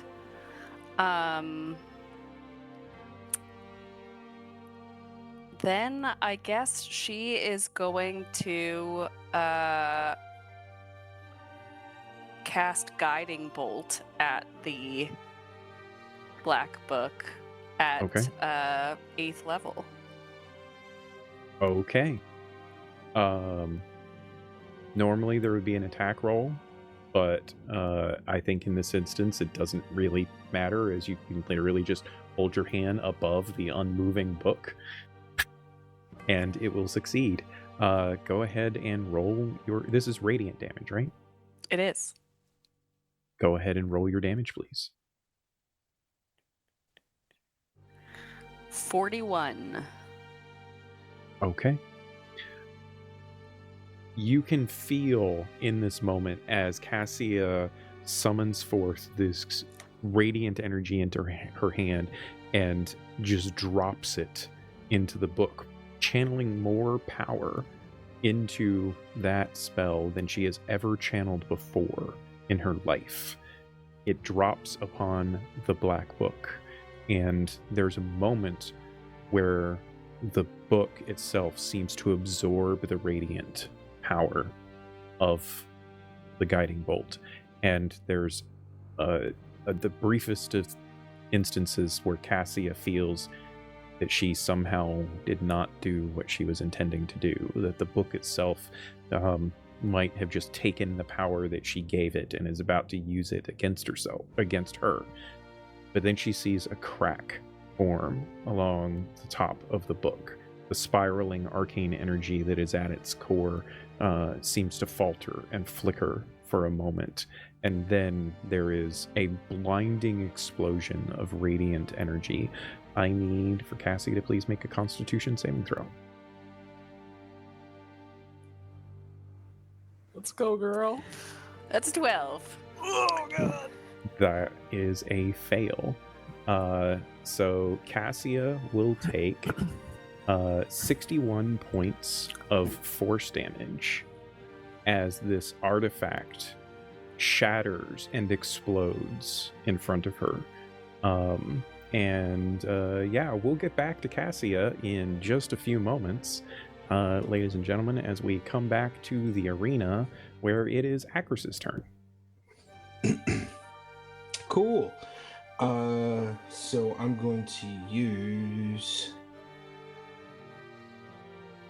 Oh, I should also say, in that moment, as Acris is about to take action, there's the frustration present on the Emperor's face. And then there is instantaneously fear as you see that ripple of dark power that had briefly appeared momentarily before appear once again and then fade into ash flowing off of his body.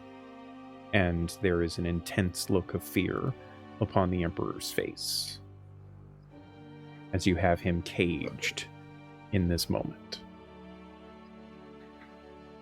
Perfect. So I'm going to take my movement to get over here, and then I can still only do an action or bonus action in this, correct? Correct. Since it's my first turn. Got it.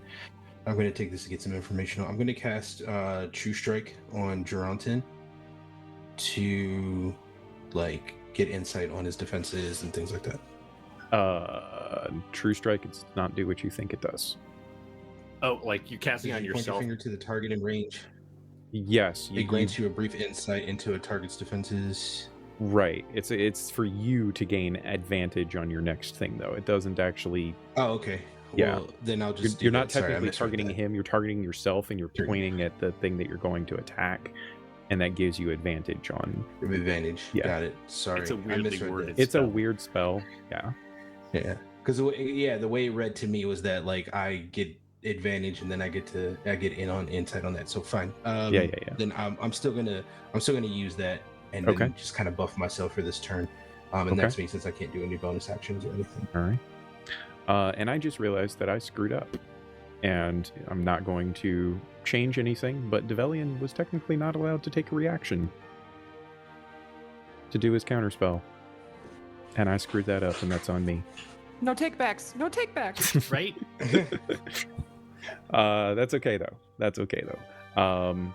Yes. So at the end of your turn, Acris, you can feel that force that had been inhibiting you diminish now, and that brings us to the Guardians. So, the Guardians of the Emperor,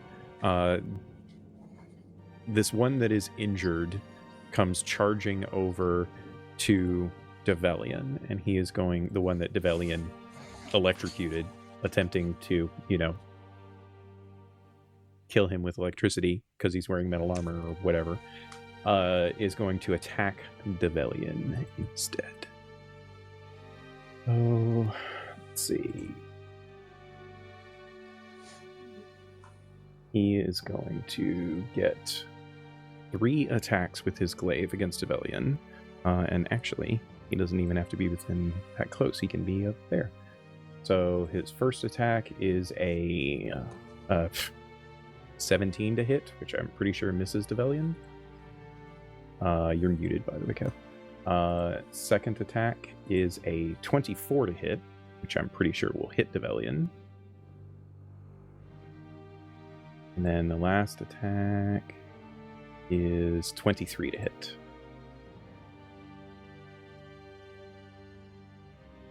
Are you there, Kev? We can't hear you, bro.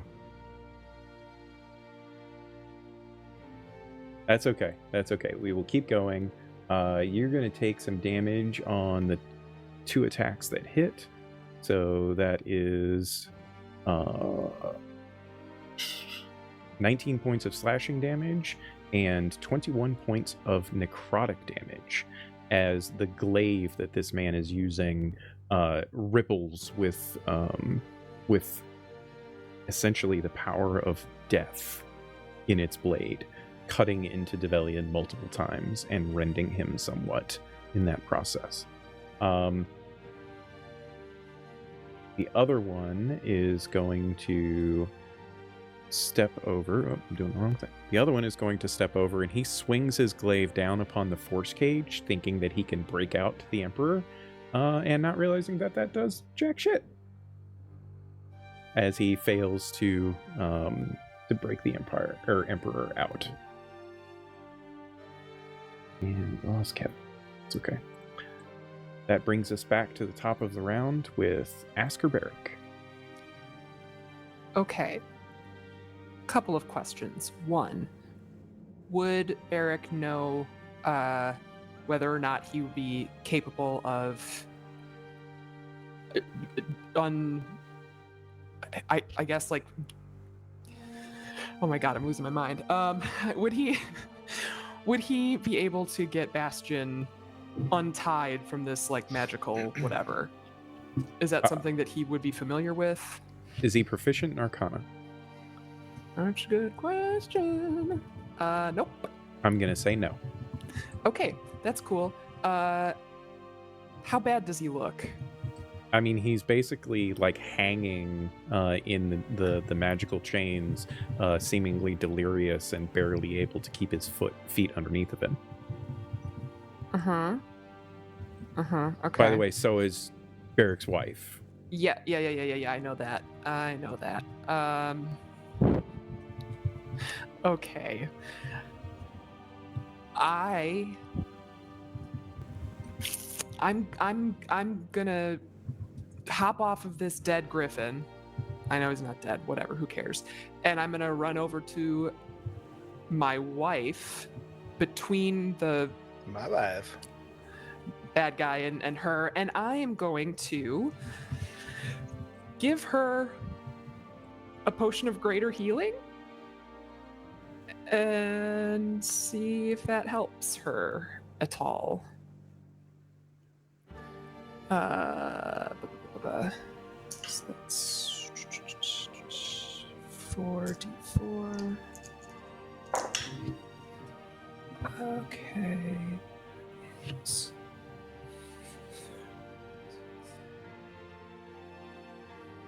Okay, so that's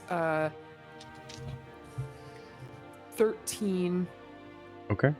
points of healing. As you like dribble this potion into her mouth, she does drink it. It doesn't seem to affect her much in any way, as she is debilitated at this point from whatever that effect was.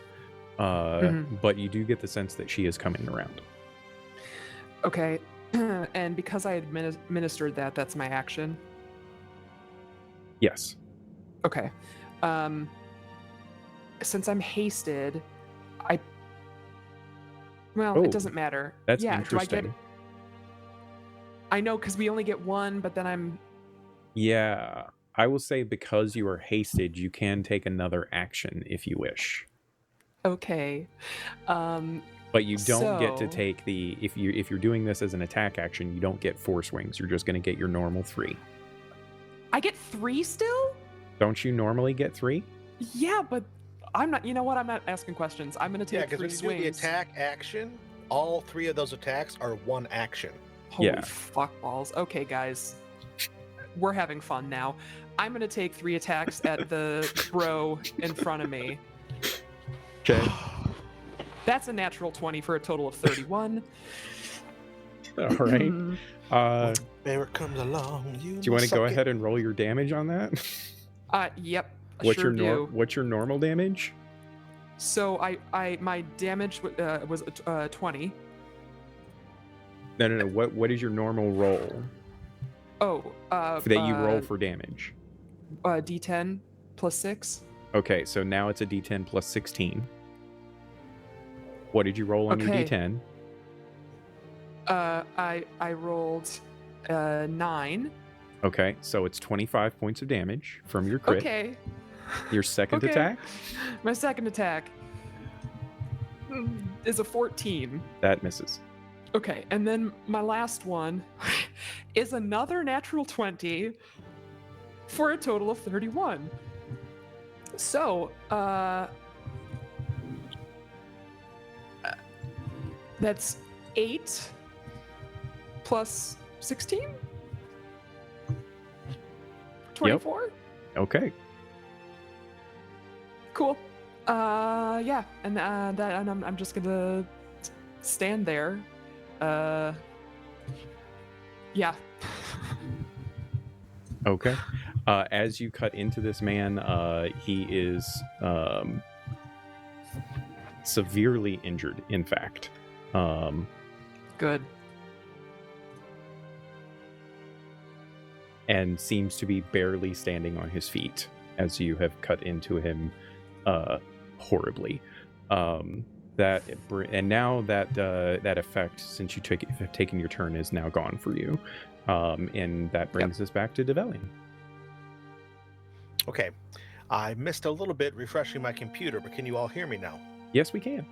Cool. Yeah, I don't know. I Welcome back. wasn't muted. I'm not sure what happened there. But anyway, so the force cage, yo.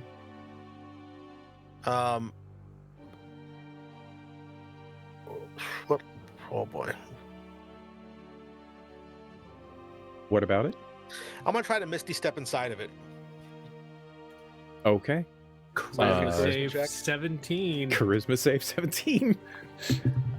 A cage match. 16 plus. It's my That's- charisma is more than a 1. I forget what it is. It's It's at 4, I least a think. 1, so I'd hope so. My charisma is a +2. So that's enough. So, Develian, bear in mind that this is, you can't take an action. Yep. Right, so you just Misty Step your way into the box with the Emperor. well, maybe now you'll be as pretty as me. Nice. And now that at the end of your turn, you no longer have that slowing effect that had triggered upon you from before. That is gone.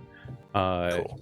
Jeremy, stunned. You do recover from your stunned effect, and are at the end of your turn. You are still prone, but you do recover from it. Your Griffin recovers from it as well, and you can see everything that has transpired with Develian now inside of your force cage Okay.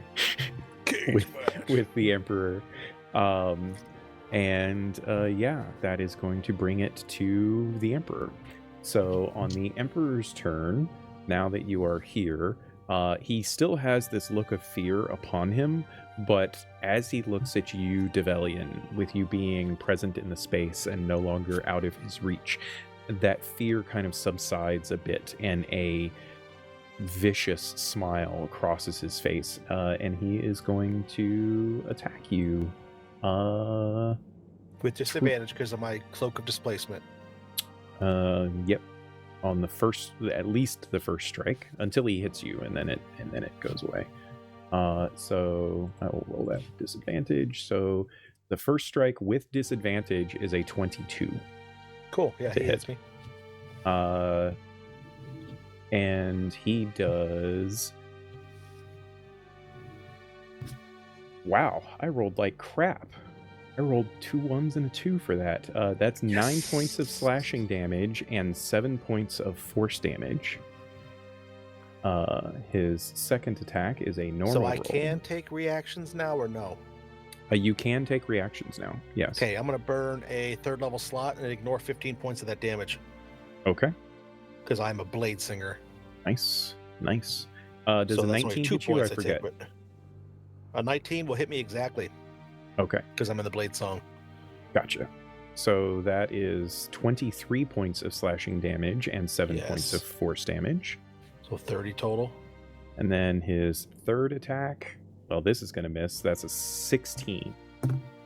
I feel like Yep, Varric. I rolled a 2. Plus 14 to hit. Yep. Nice. So as he slashes you multiple times and you narrowly duck out of the way of the third swing, his blade impacts against the force cage, and you actually see a crack form in the magic of the force cage.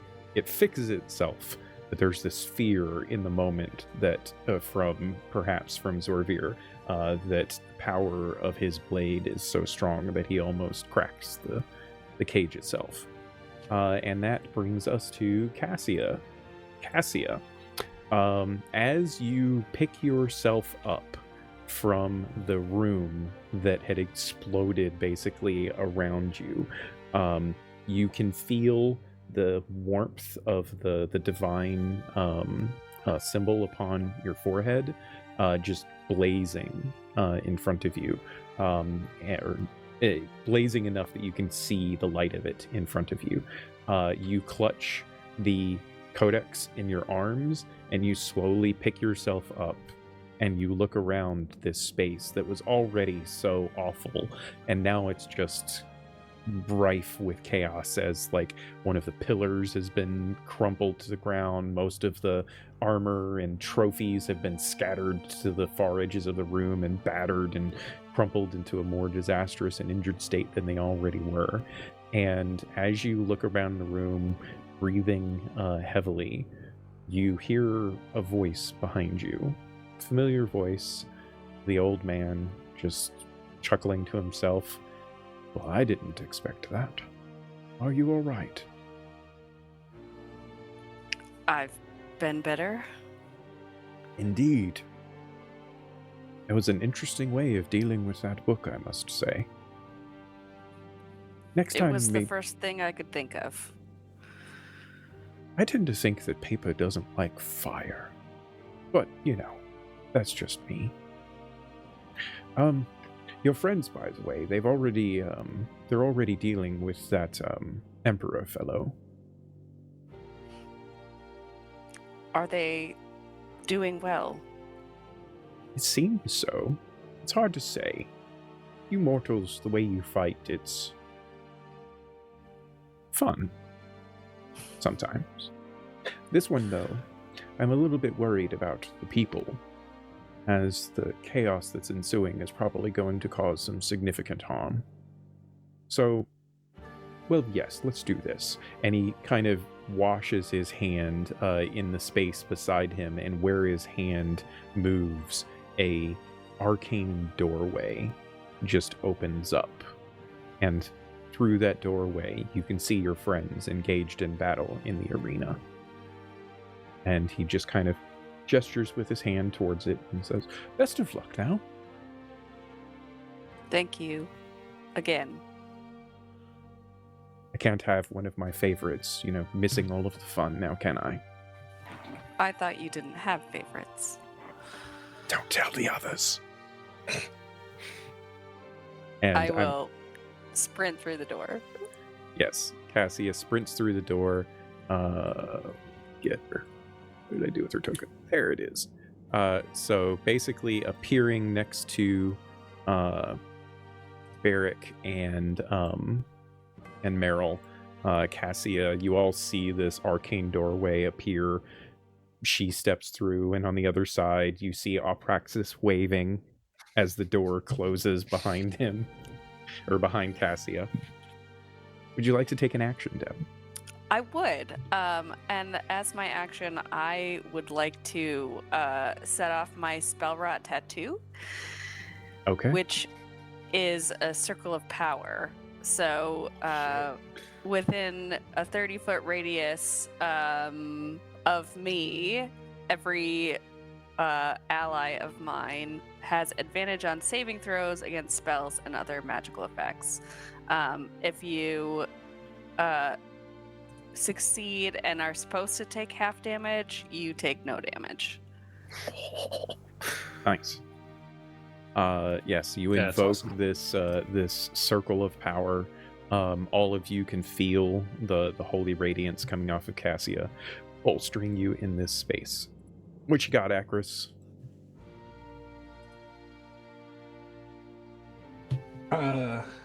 So seeing the Devilian popped into that, I'm going to try and provide him support. I'm going to fire off some Eldritch Blasts at this guard next to the cage. Okay. Perfect. Go ahead and fire away.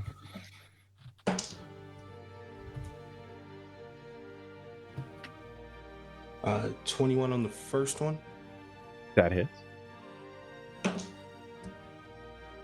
10 on the second. That misses.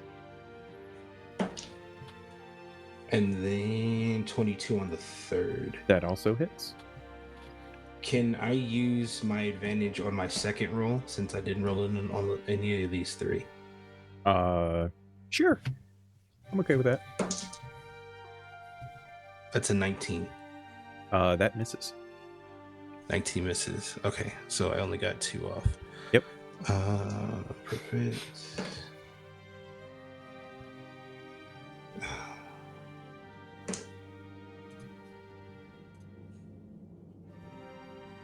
That's 13 points of damage in total. Okay. So as these bolts of eldritch energy fly across the space, they kind of ricochet a little bit off of the force cage before deflecting off into the helmet of this man, and he turns and looks at you, Akris. You can't see his expression under his helmet, but you can imagine he doesn't like you. And is that all you got for your turn? Yeah, that's it for right now. All right. That brings us back to the guards. The first one is going to attempt to smite Barrick. So, Okay. Big mistake. first he has to hit you with an attack roll. That's a 23 to hit. That will hit. I need you to make a DC 13 Constitution saving throw.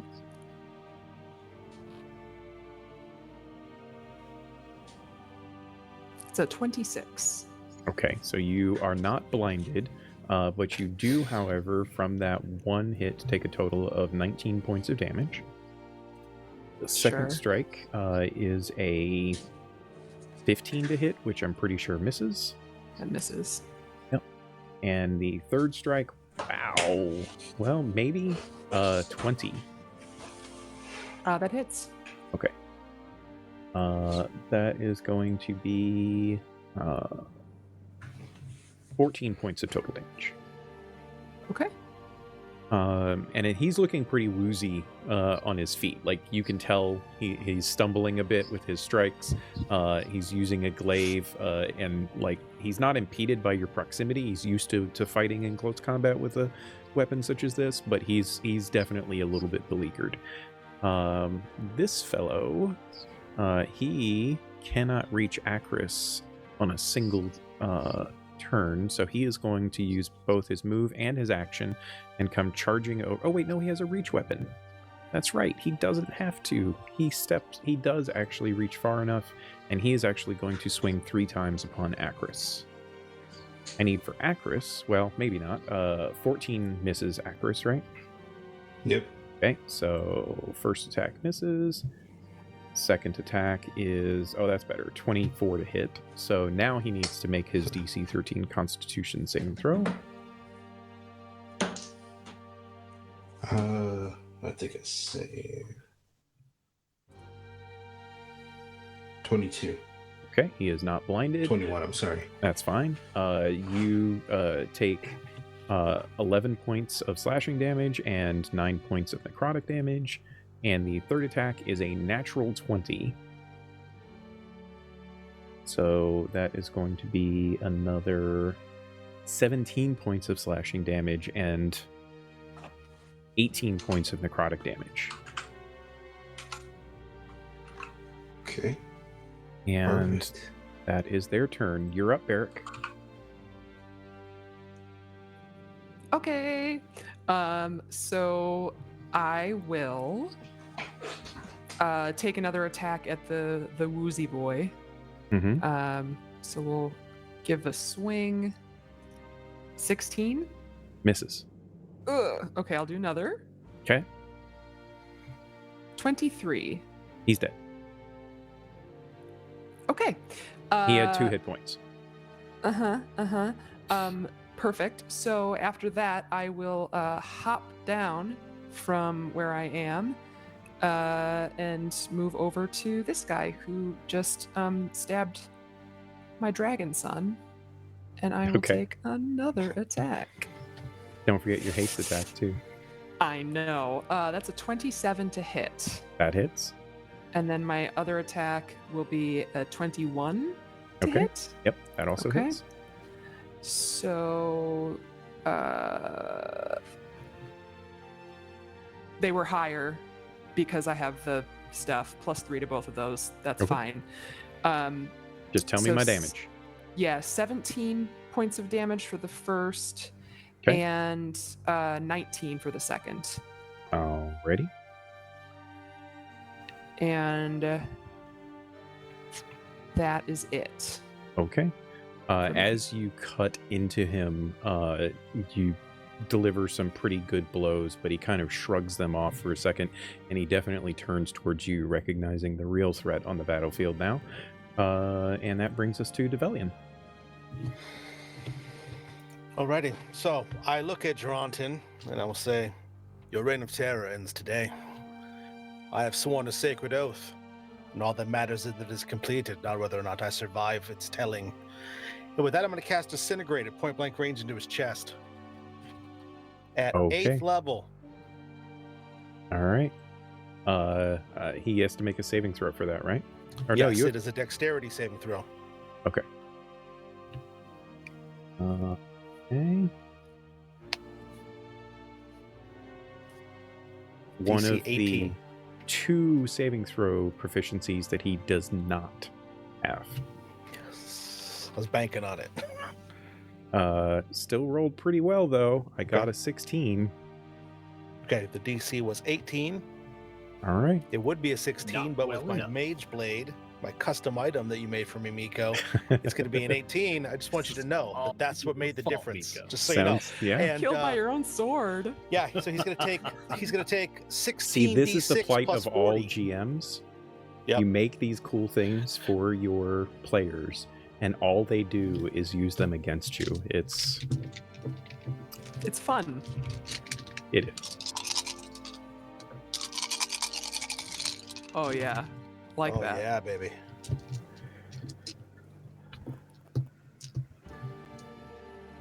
Okay, so it's 16 D6 plus 40.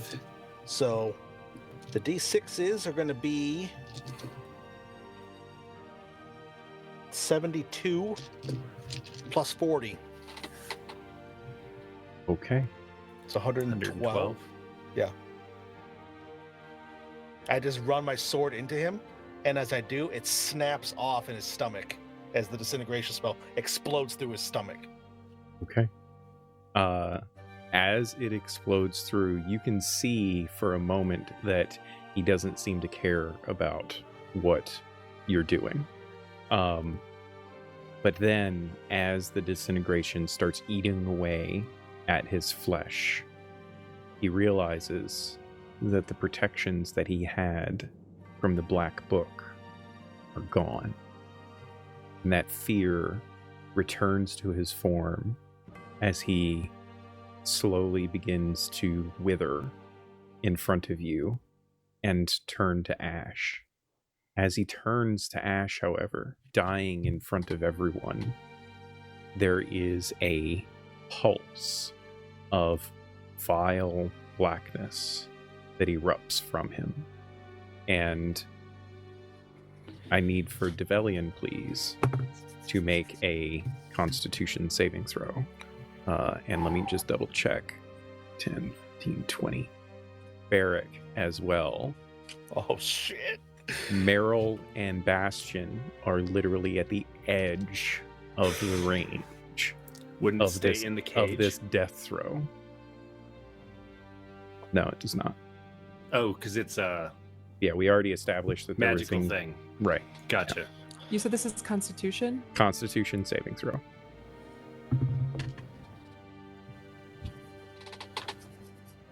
Six. 27. Okay.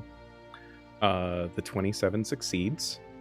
So you take half damage of the 102 points of damage that this death throw Does this count as a magical effect? does.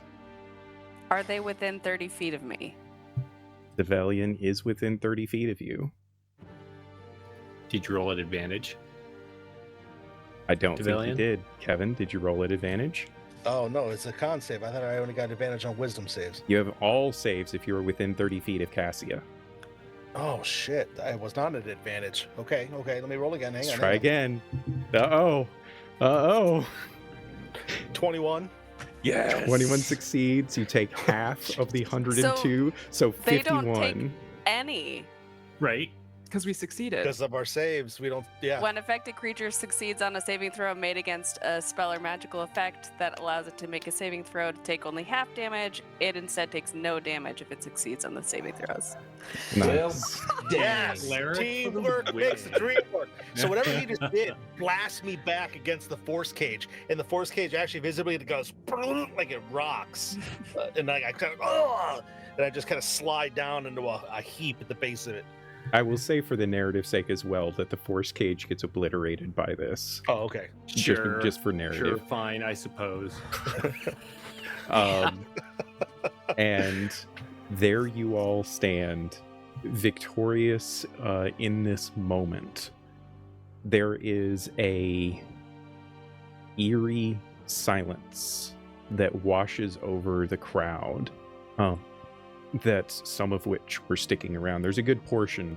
I mean, there was thousands of people here, right? So not everybody could get out in that short period of time. And so there was some people that were sitting there watching all of this transpire, some that had been affected by that earlier slowing magic that wouldn't allow them to leave, even if they wanted, that still were able to see some of the effects of this fight that were taking place. The Emperor seemingly caught or manifesting this vile, necrotic, and bizarre power that no one other than people on the battlefield had ever seen the Emperor do before. And there is there's an eeriness to the silence that transpires. Do any of you do anything in particular in the aftermath of this moment before I move on to the narrative of what takes place? I do stand up and look around and say, "What just happened?" Oh! I know that Barrick will step back up towards Meryl and just stand by her, not taking his... The shackles fall away. They become coherent again.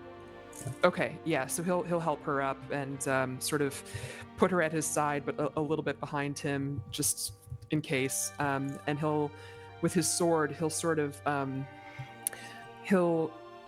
he still wants to hold it because he's not stupid, but he will put the tip of the sword on the ground in a show of a peaceful sort of gesture, waiting for someone who's better with words to address the crowd. All right. I missed what happened to Bastion. Did you free Bastion? Well, he's freed now. I didn't Okay. before because I don't know magic. Gotcha. He's almost dead, but it's fine. We'll get him. Does Cassia do anything in this moment, or Akris?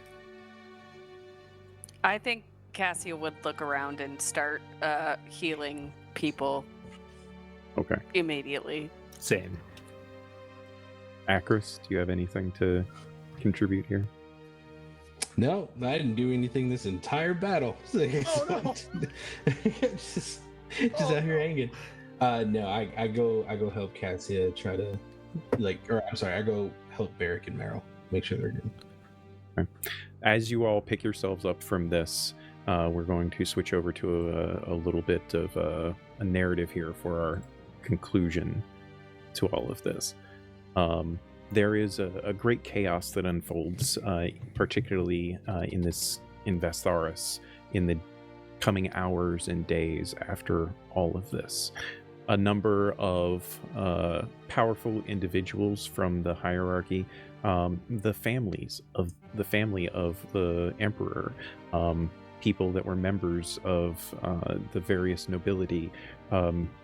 There's a chaos to what ensues, where people are vying to take authority over whatever circumstances transpired.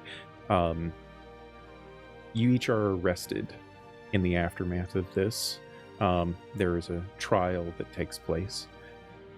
There is an interesting aspect to the trial, though, as it is not necessarily about your guilt or innocence to what has transpired, because everyone saw your assault, the treasonous assault on the Emperor, but rather what treasons the Emperor had committed in doing what he did, in the efforts that seemed to be hidden in the background, that witnesses start coming forth with first-hand knowledge of the various atrocities that the Emperor himself had ordered and or committed by his own hand.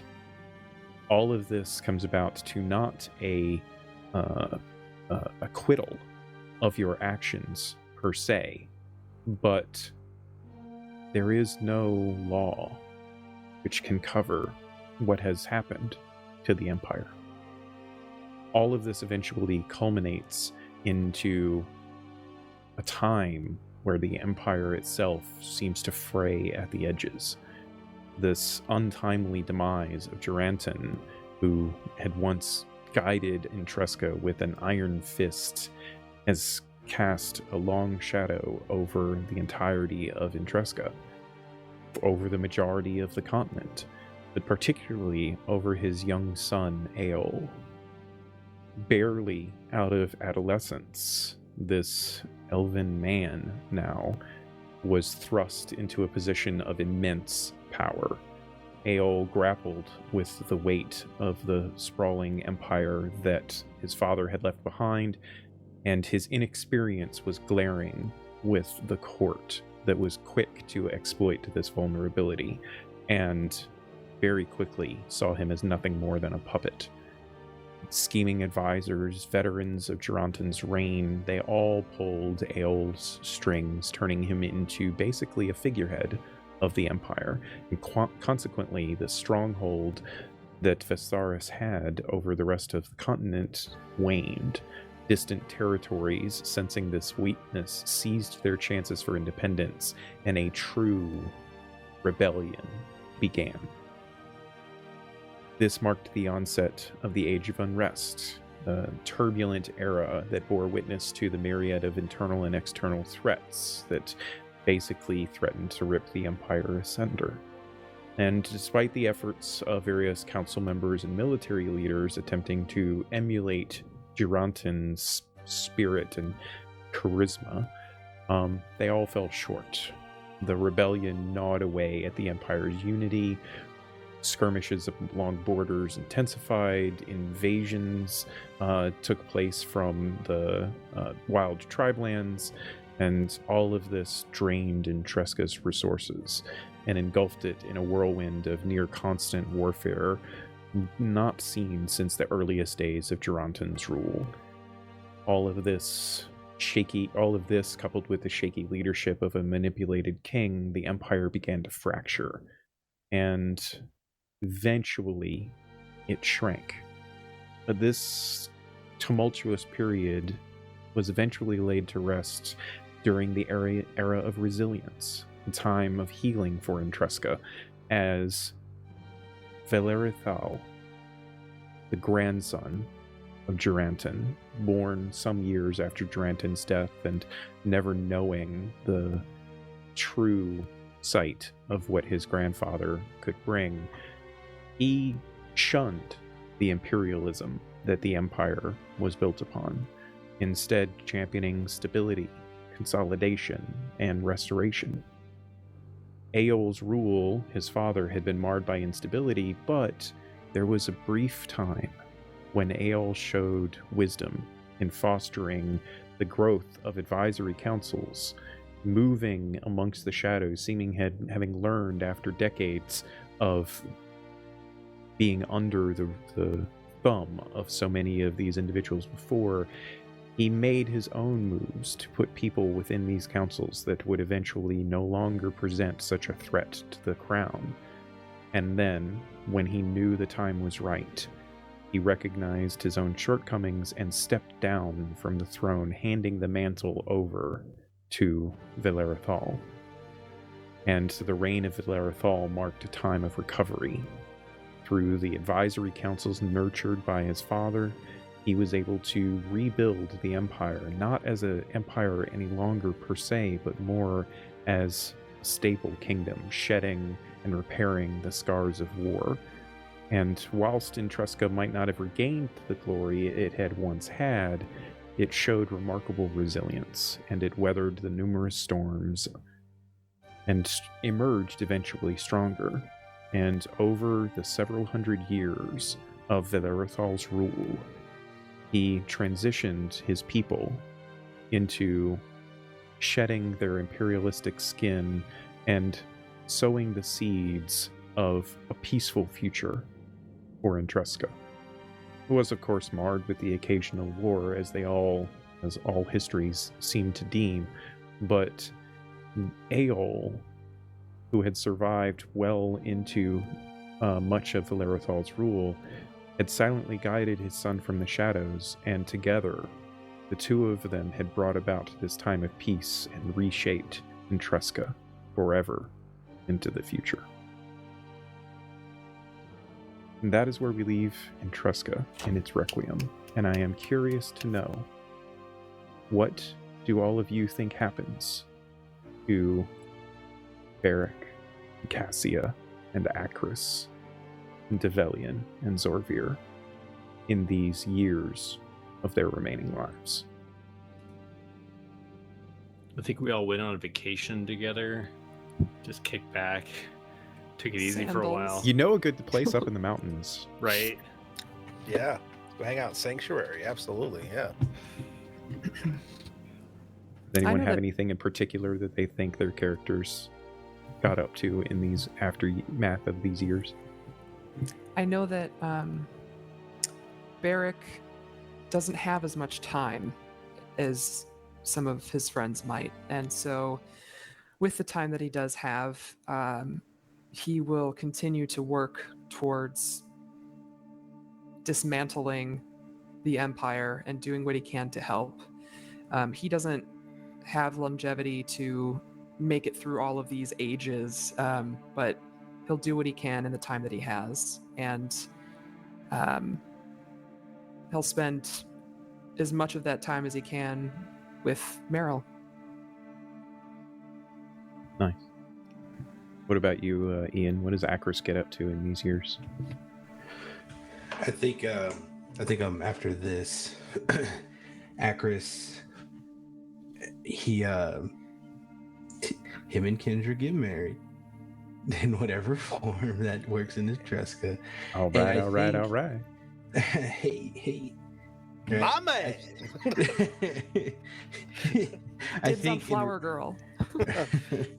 I think in reference to that, with the being that Dragonborns do live for somewhat of a long time, I think Acris worked to put himself to reform or reshape the academy. Probably doesn't do a lot, but in his time there, kind of just restructuring any lesson plans, pretty much just setting rules and ideals that would be best fit for the direction of what Intresca is looking to do. Hopefully still working with Cass, like not on a student teacher level, but hopefully as a peer-to-peer in reference to do this. And then, hanging out with Beric and Meryl. They have become his parents and his family. So that's who he's watching as they grow older. So We're glad to have still you. practicing the dance of the blade too, whether Develian's around or not. And what about the Develian? Well, Develian no longer has the Mage Blade. It was the final sacrifice that he made to make sure that Gerontin's reign came to an end. And he still carries the scars from the Gaius spell, even though that wore off so that the society could do the work that it needed to do. Those scars still remained. But Develian just kind of didn't really have a need to war anymore. So he kind of just went a different path, spent a lot of time maybe using magic, flying around with Zorvir, and the two of them actually having an actual friendship after years of Develian having to have this cover disguise. And Develian eventually, he has, just a different kind of life, an actual life for once, not one that is death and more nefarious things. So. All right. And speaking of Zorvir, what transpires for the taxman? Yeah, so he actually lingers for a bit in the city and helps to kind of set things up, sending relief where it needs to be done and trying to reorganize things so that things are being done how he thought they were being done to begin with. He sends messages to Sanctuary on a regular basis. Yeah, because his wife ain't leaving that place. That's Right, it's the right. most amazing thing she's ever had in her life. Totally. And he says, please don't, because this isn't home any longer down here. And so he sells his estate and he funnels all of his money towards Cassia and the society, and kind of letting her decide where the funds are going to be the most useful. Okay. And then once all of that is settled, then he goes to Sanctuary and retires and greets Develian and any of the others that come to visit, but otherwise lives with his family and gets to know the other Aarakocra and see what their continuing lives hold. Right. For what it is worth, I will point out to you, Jeremy, that the curse that had affected all of the Aarakocra, including Zorvir, being descendant of those that had been cursed by it, did not affect the hundreds now of Aarakocra that exist in Sanctuary. Yeah. So this affords an opportunity for those Aarakocra that are no longer required to remain in Sanctuary to spread out amongst the world once again, and this introduces a uncursed peoples together, and the people of the Aarakocra people are able to viably reproduce once again, and slowly start to rebuild their numbers. I think Zorvir would want to be involved with, not with the reproduction side of it, but like protecting his family and everything. But it's his granddaughter who like grows up to be like kind of follows in the storyteller line that he was in and becomes a bard and becomes a protector of the Aarakocra. Even though she won't have children, she kind of sees all of those that are born as her charge as she grows up. Nice. Yeah. All right. And Deb, would you close us out here and tell us what Cassia's many decades of life that are left to live are like? Absolutely. She's at weekly dinners at Barrick's house, I'm sure. Group dinners. She spends a lot of time sort of reshaping both the society and its work through Zorvir's help, and then using the Codex to help spread knowledge that will help the people and the Empire stabilize and flourish. So she's, I would say, fairly instrumental in shaping a lot of the way that the Empire comes into its new stage of life. And then in her later years, I think she sets down that sort of mantle of the sort of what's the word I'm looking for? The person who, the ambassador for Praxis, and sort of follows some of her own pursuits and travels around and just learns esoteric things just for the sake of learning them, and enjoys being a scholar again herself. She's constantly in the company of Akris and Joram, and is working with them throughout the many decades to follow. Considering that she outlives most of her companions, and perhaps actually even lives through the Age of Unrest to see the light on the other side of it. I think in particular, her work with the Codex and building the knowledge within it, with the other Scholars of Eternity, does in fact shape much of the future of Intresca and even Ysterra. And that, ladies and gentlemen, is our conclusion to Intresca's Requiem. Thank you so much to my lovely players for putting up with the egregiously long time that we have gone over. Kevin has to go to work in a couple of hours, and I'm sure he's going to be great at work. But of course. Thank you again to everyone that stuck around. We stick around, though. We're going to do some introductions here for all of these lovely people. And then we're going to raid over to some friends here in a minute. But before we get to that, let's go around the table, tell everyone who you are, who you have played, and where you can be found on the internet and all of that crazy good stuff. Kevin, why don't you kick us off, please? Sure, yeah. I'm Kevin. I can be found online at the socials at Kev Ran Games. I'm one of the members of the production team here at Wanderers Haven, along with Jeremy, our illustrious founder, and then Miko and Beth as well. And we've got some great other stuff coming up that I'll be involved in. On the 30th, we're playing Traveler on our favorite show, We Get to Play, where we get to play games that we haven't played before and check them out. And Traveler's pretty cool. It's a sci-fi space epic. We're going to have some great people for that. And yeah, we do lots of other great stuff too. I'm also on La Nata Turna, which is another Twitch channel that's every Friday. We do a cool grimdark fantasy setting that's coming over from Italy. So come check us out for that. But this was an absolute pleasure. Miko, thank you so very much for letting me be part. And like I said before we started tonight, thanks for letting me be part of this amazing team of people to help shape your world, man. This was a real honor. So thank you. Oh, thank you. This has been amazing. Jeremy, you want to keep the bag going? I suppose so. Hey, I'm Jeremy. I'm here on this channel. You can find me over on Twitter and most of the social medias at WH Pubs. Head to whpublications.com to see what I'm publishing. It's going to be a quiet weekend. We don't have anything going on, so I'm going to try and stay away from the computer for a few days. Just kidding, I have school. But other than that, I played Zoravir, who I'm super surprised actually not only survived, but didn't go below his maximum hit points that entire battle. What?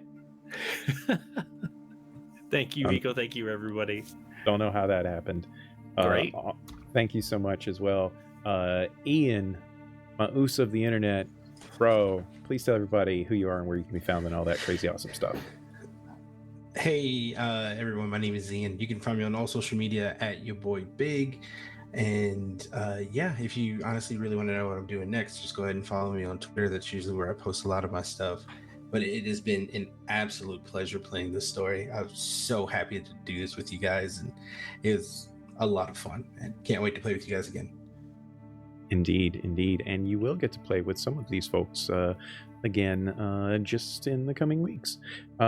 Speaking of the coming weeks, Deb, please tell everybody who you are and where you can be found and all the crazy cool stuff that you're up to these days. Yes, I'm Deb. I was playing Cassia, the Knowledge Cleric. And I'm not sad that we went over time because as of 9 minutes ago, it's my birthday. So what a way to bring in my birthday. Awesome. God, this was such an awesome game. Thank you so much for the invite and having me at the table. This was so much fun. I will be joining the next arc of Ysterra, which will be a great romp. I'm also in the Traveler game that Kev mentioned, so I'll be around. Check it out.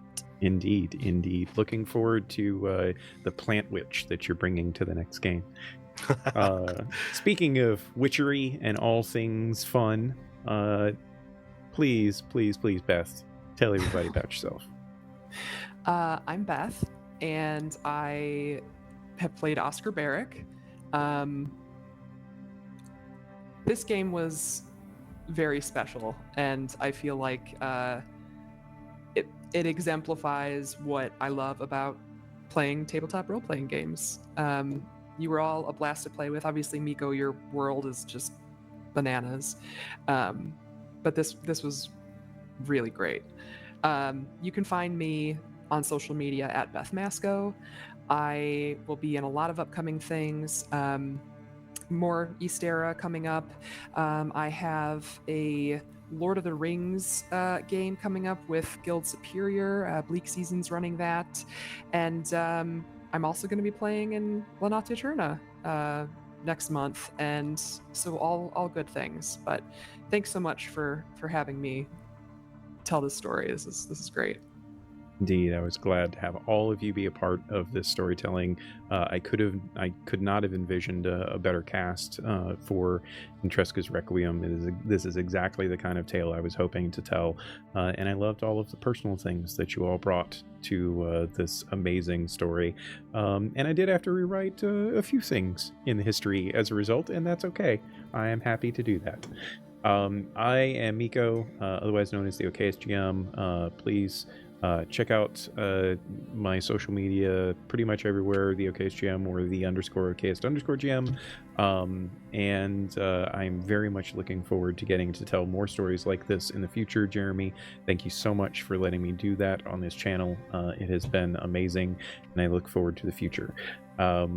Thank you again to everyone that has stuck around. We are going to raid over here to ADH Adventures. It looks like they're playing some Starfinder, which is pretty cool. Oh, cool. So please give them a shout when you arrive and tell them who sent you. And on that note, thank you all so much. This has been amazing. Love you all, and I will see you next time. Bye. Good night. Thank you.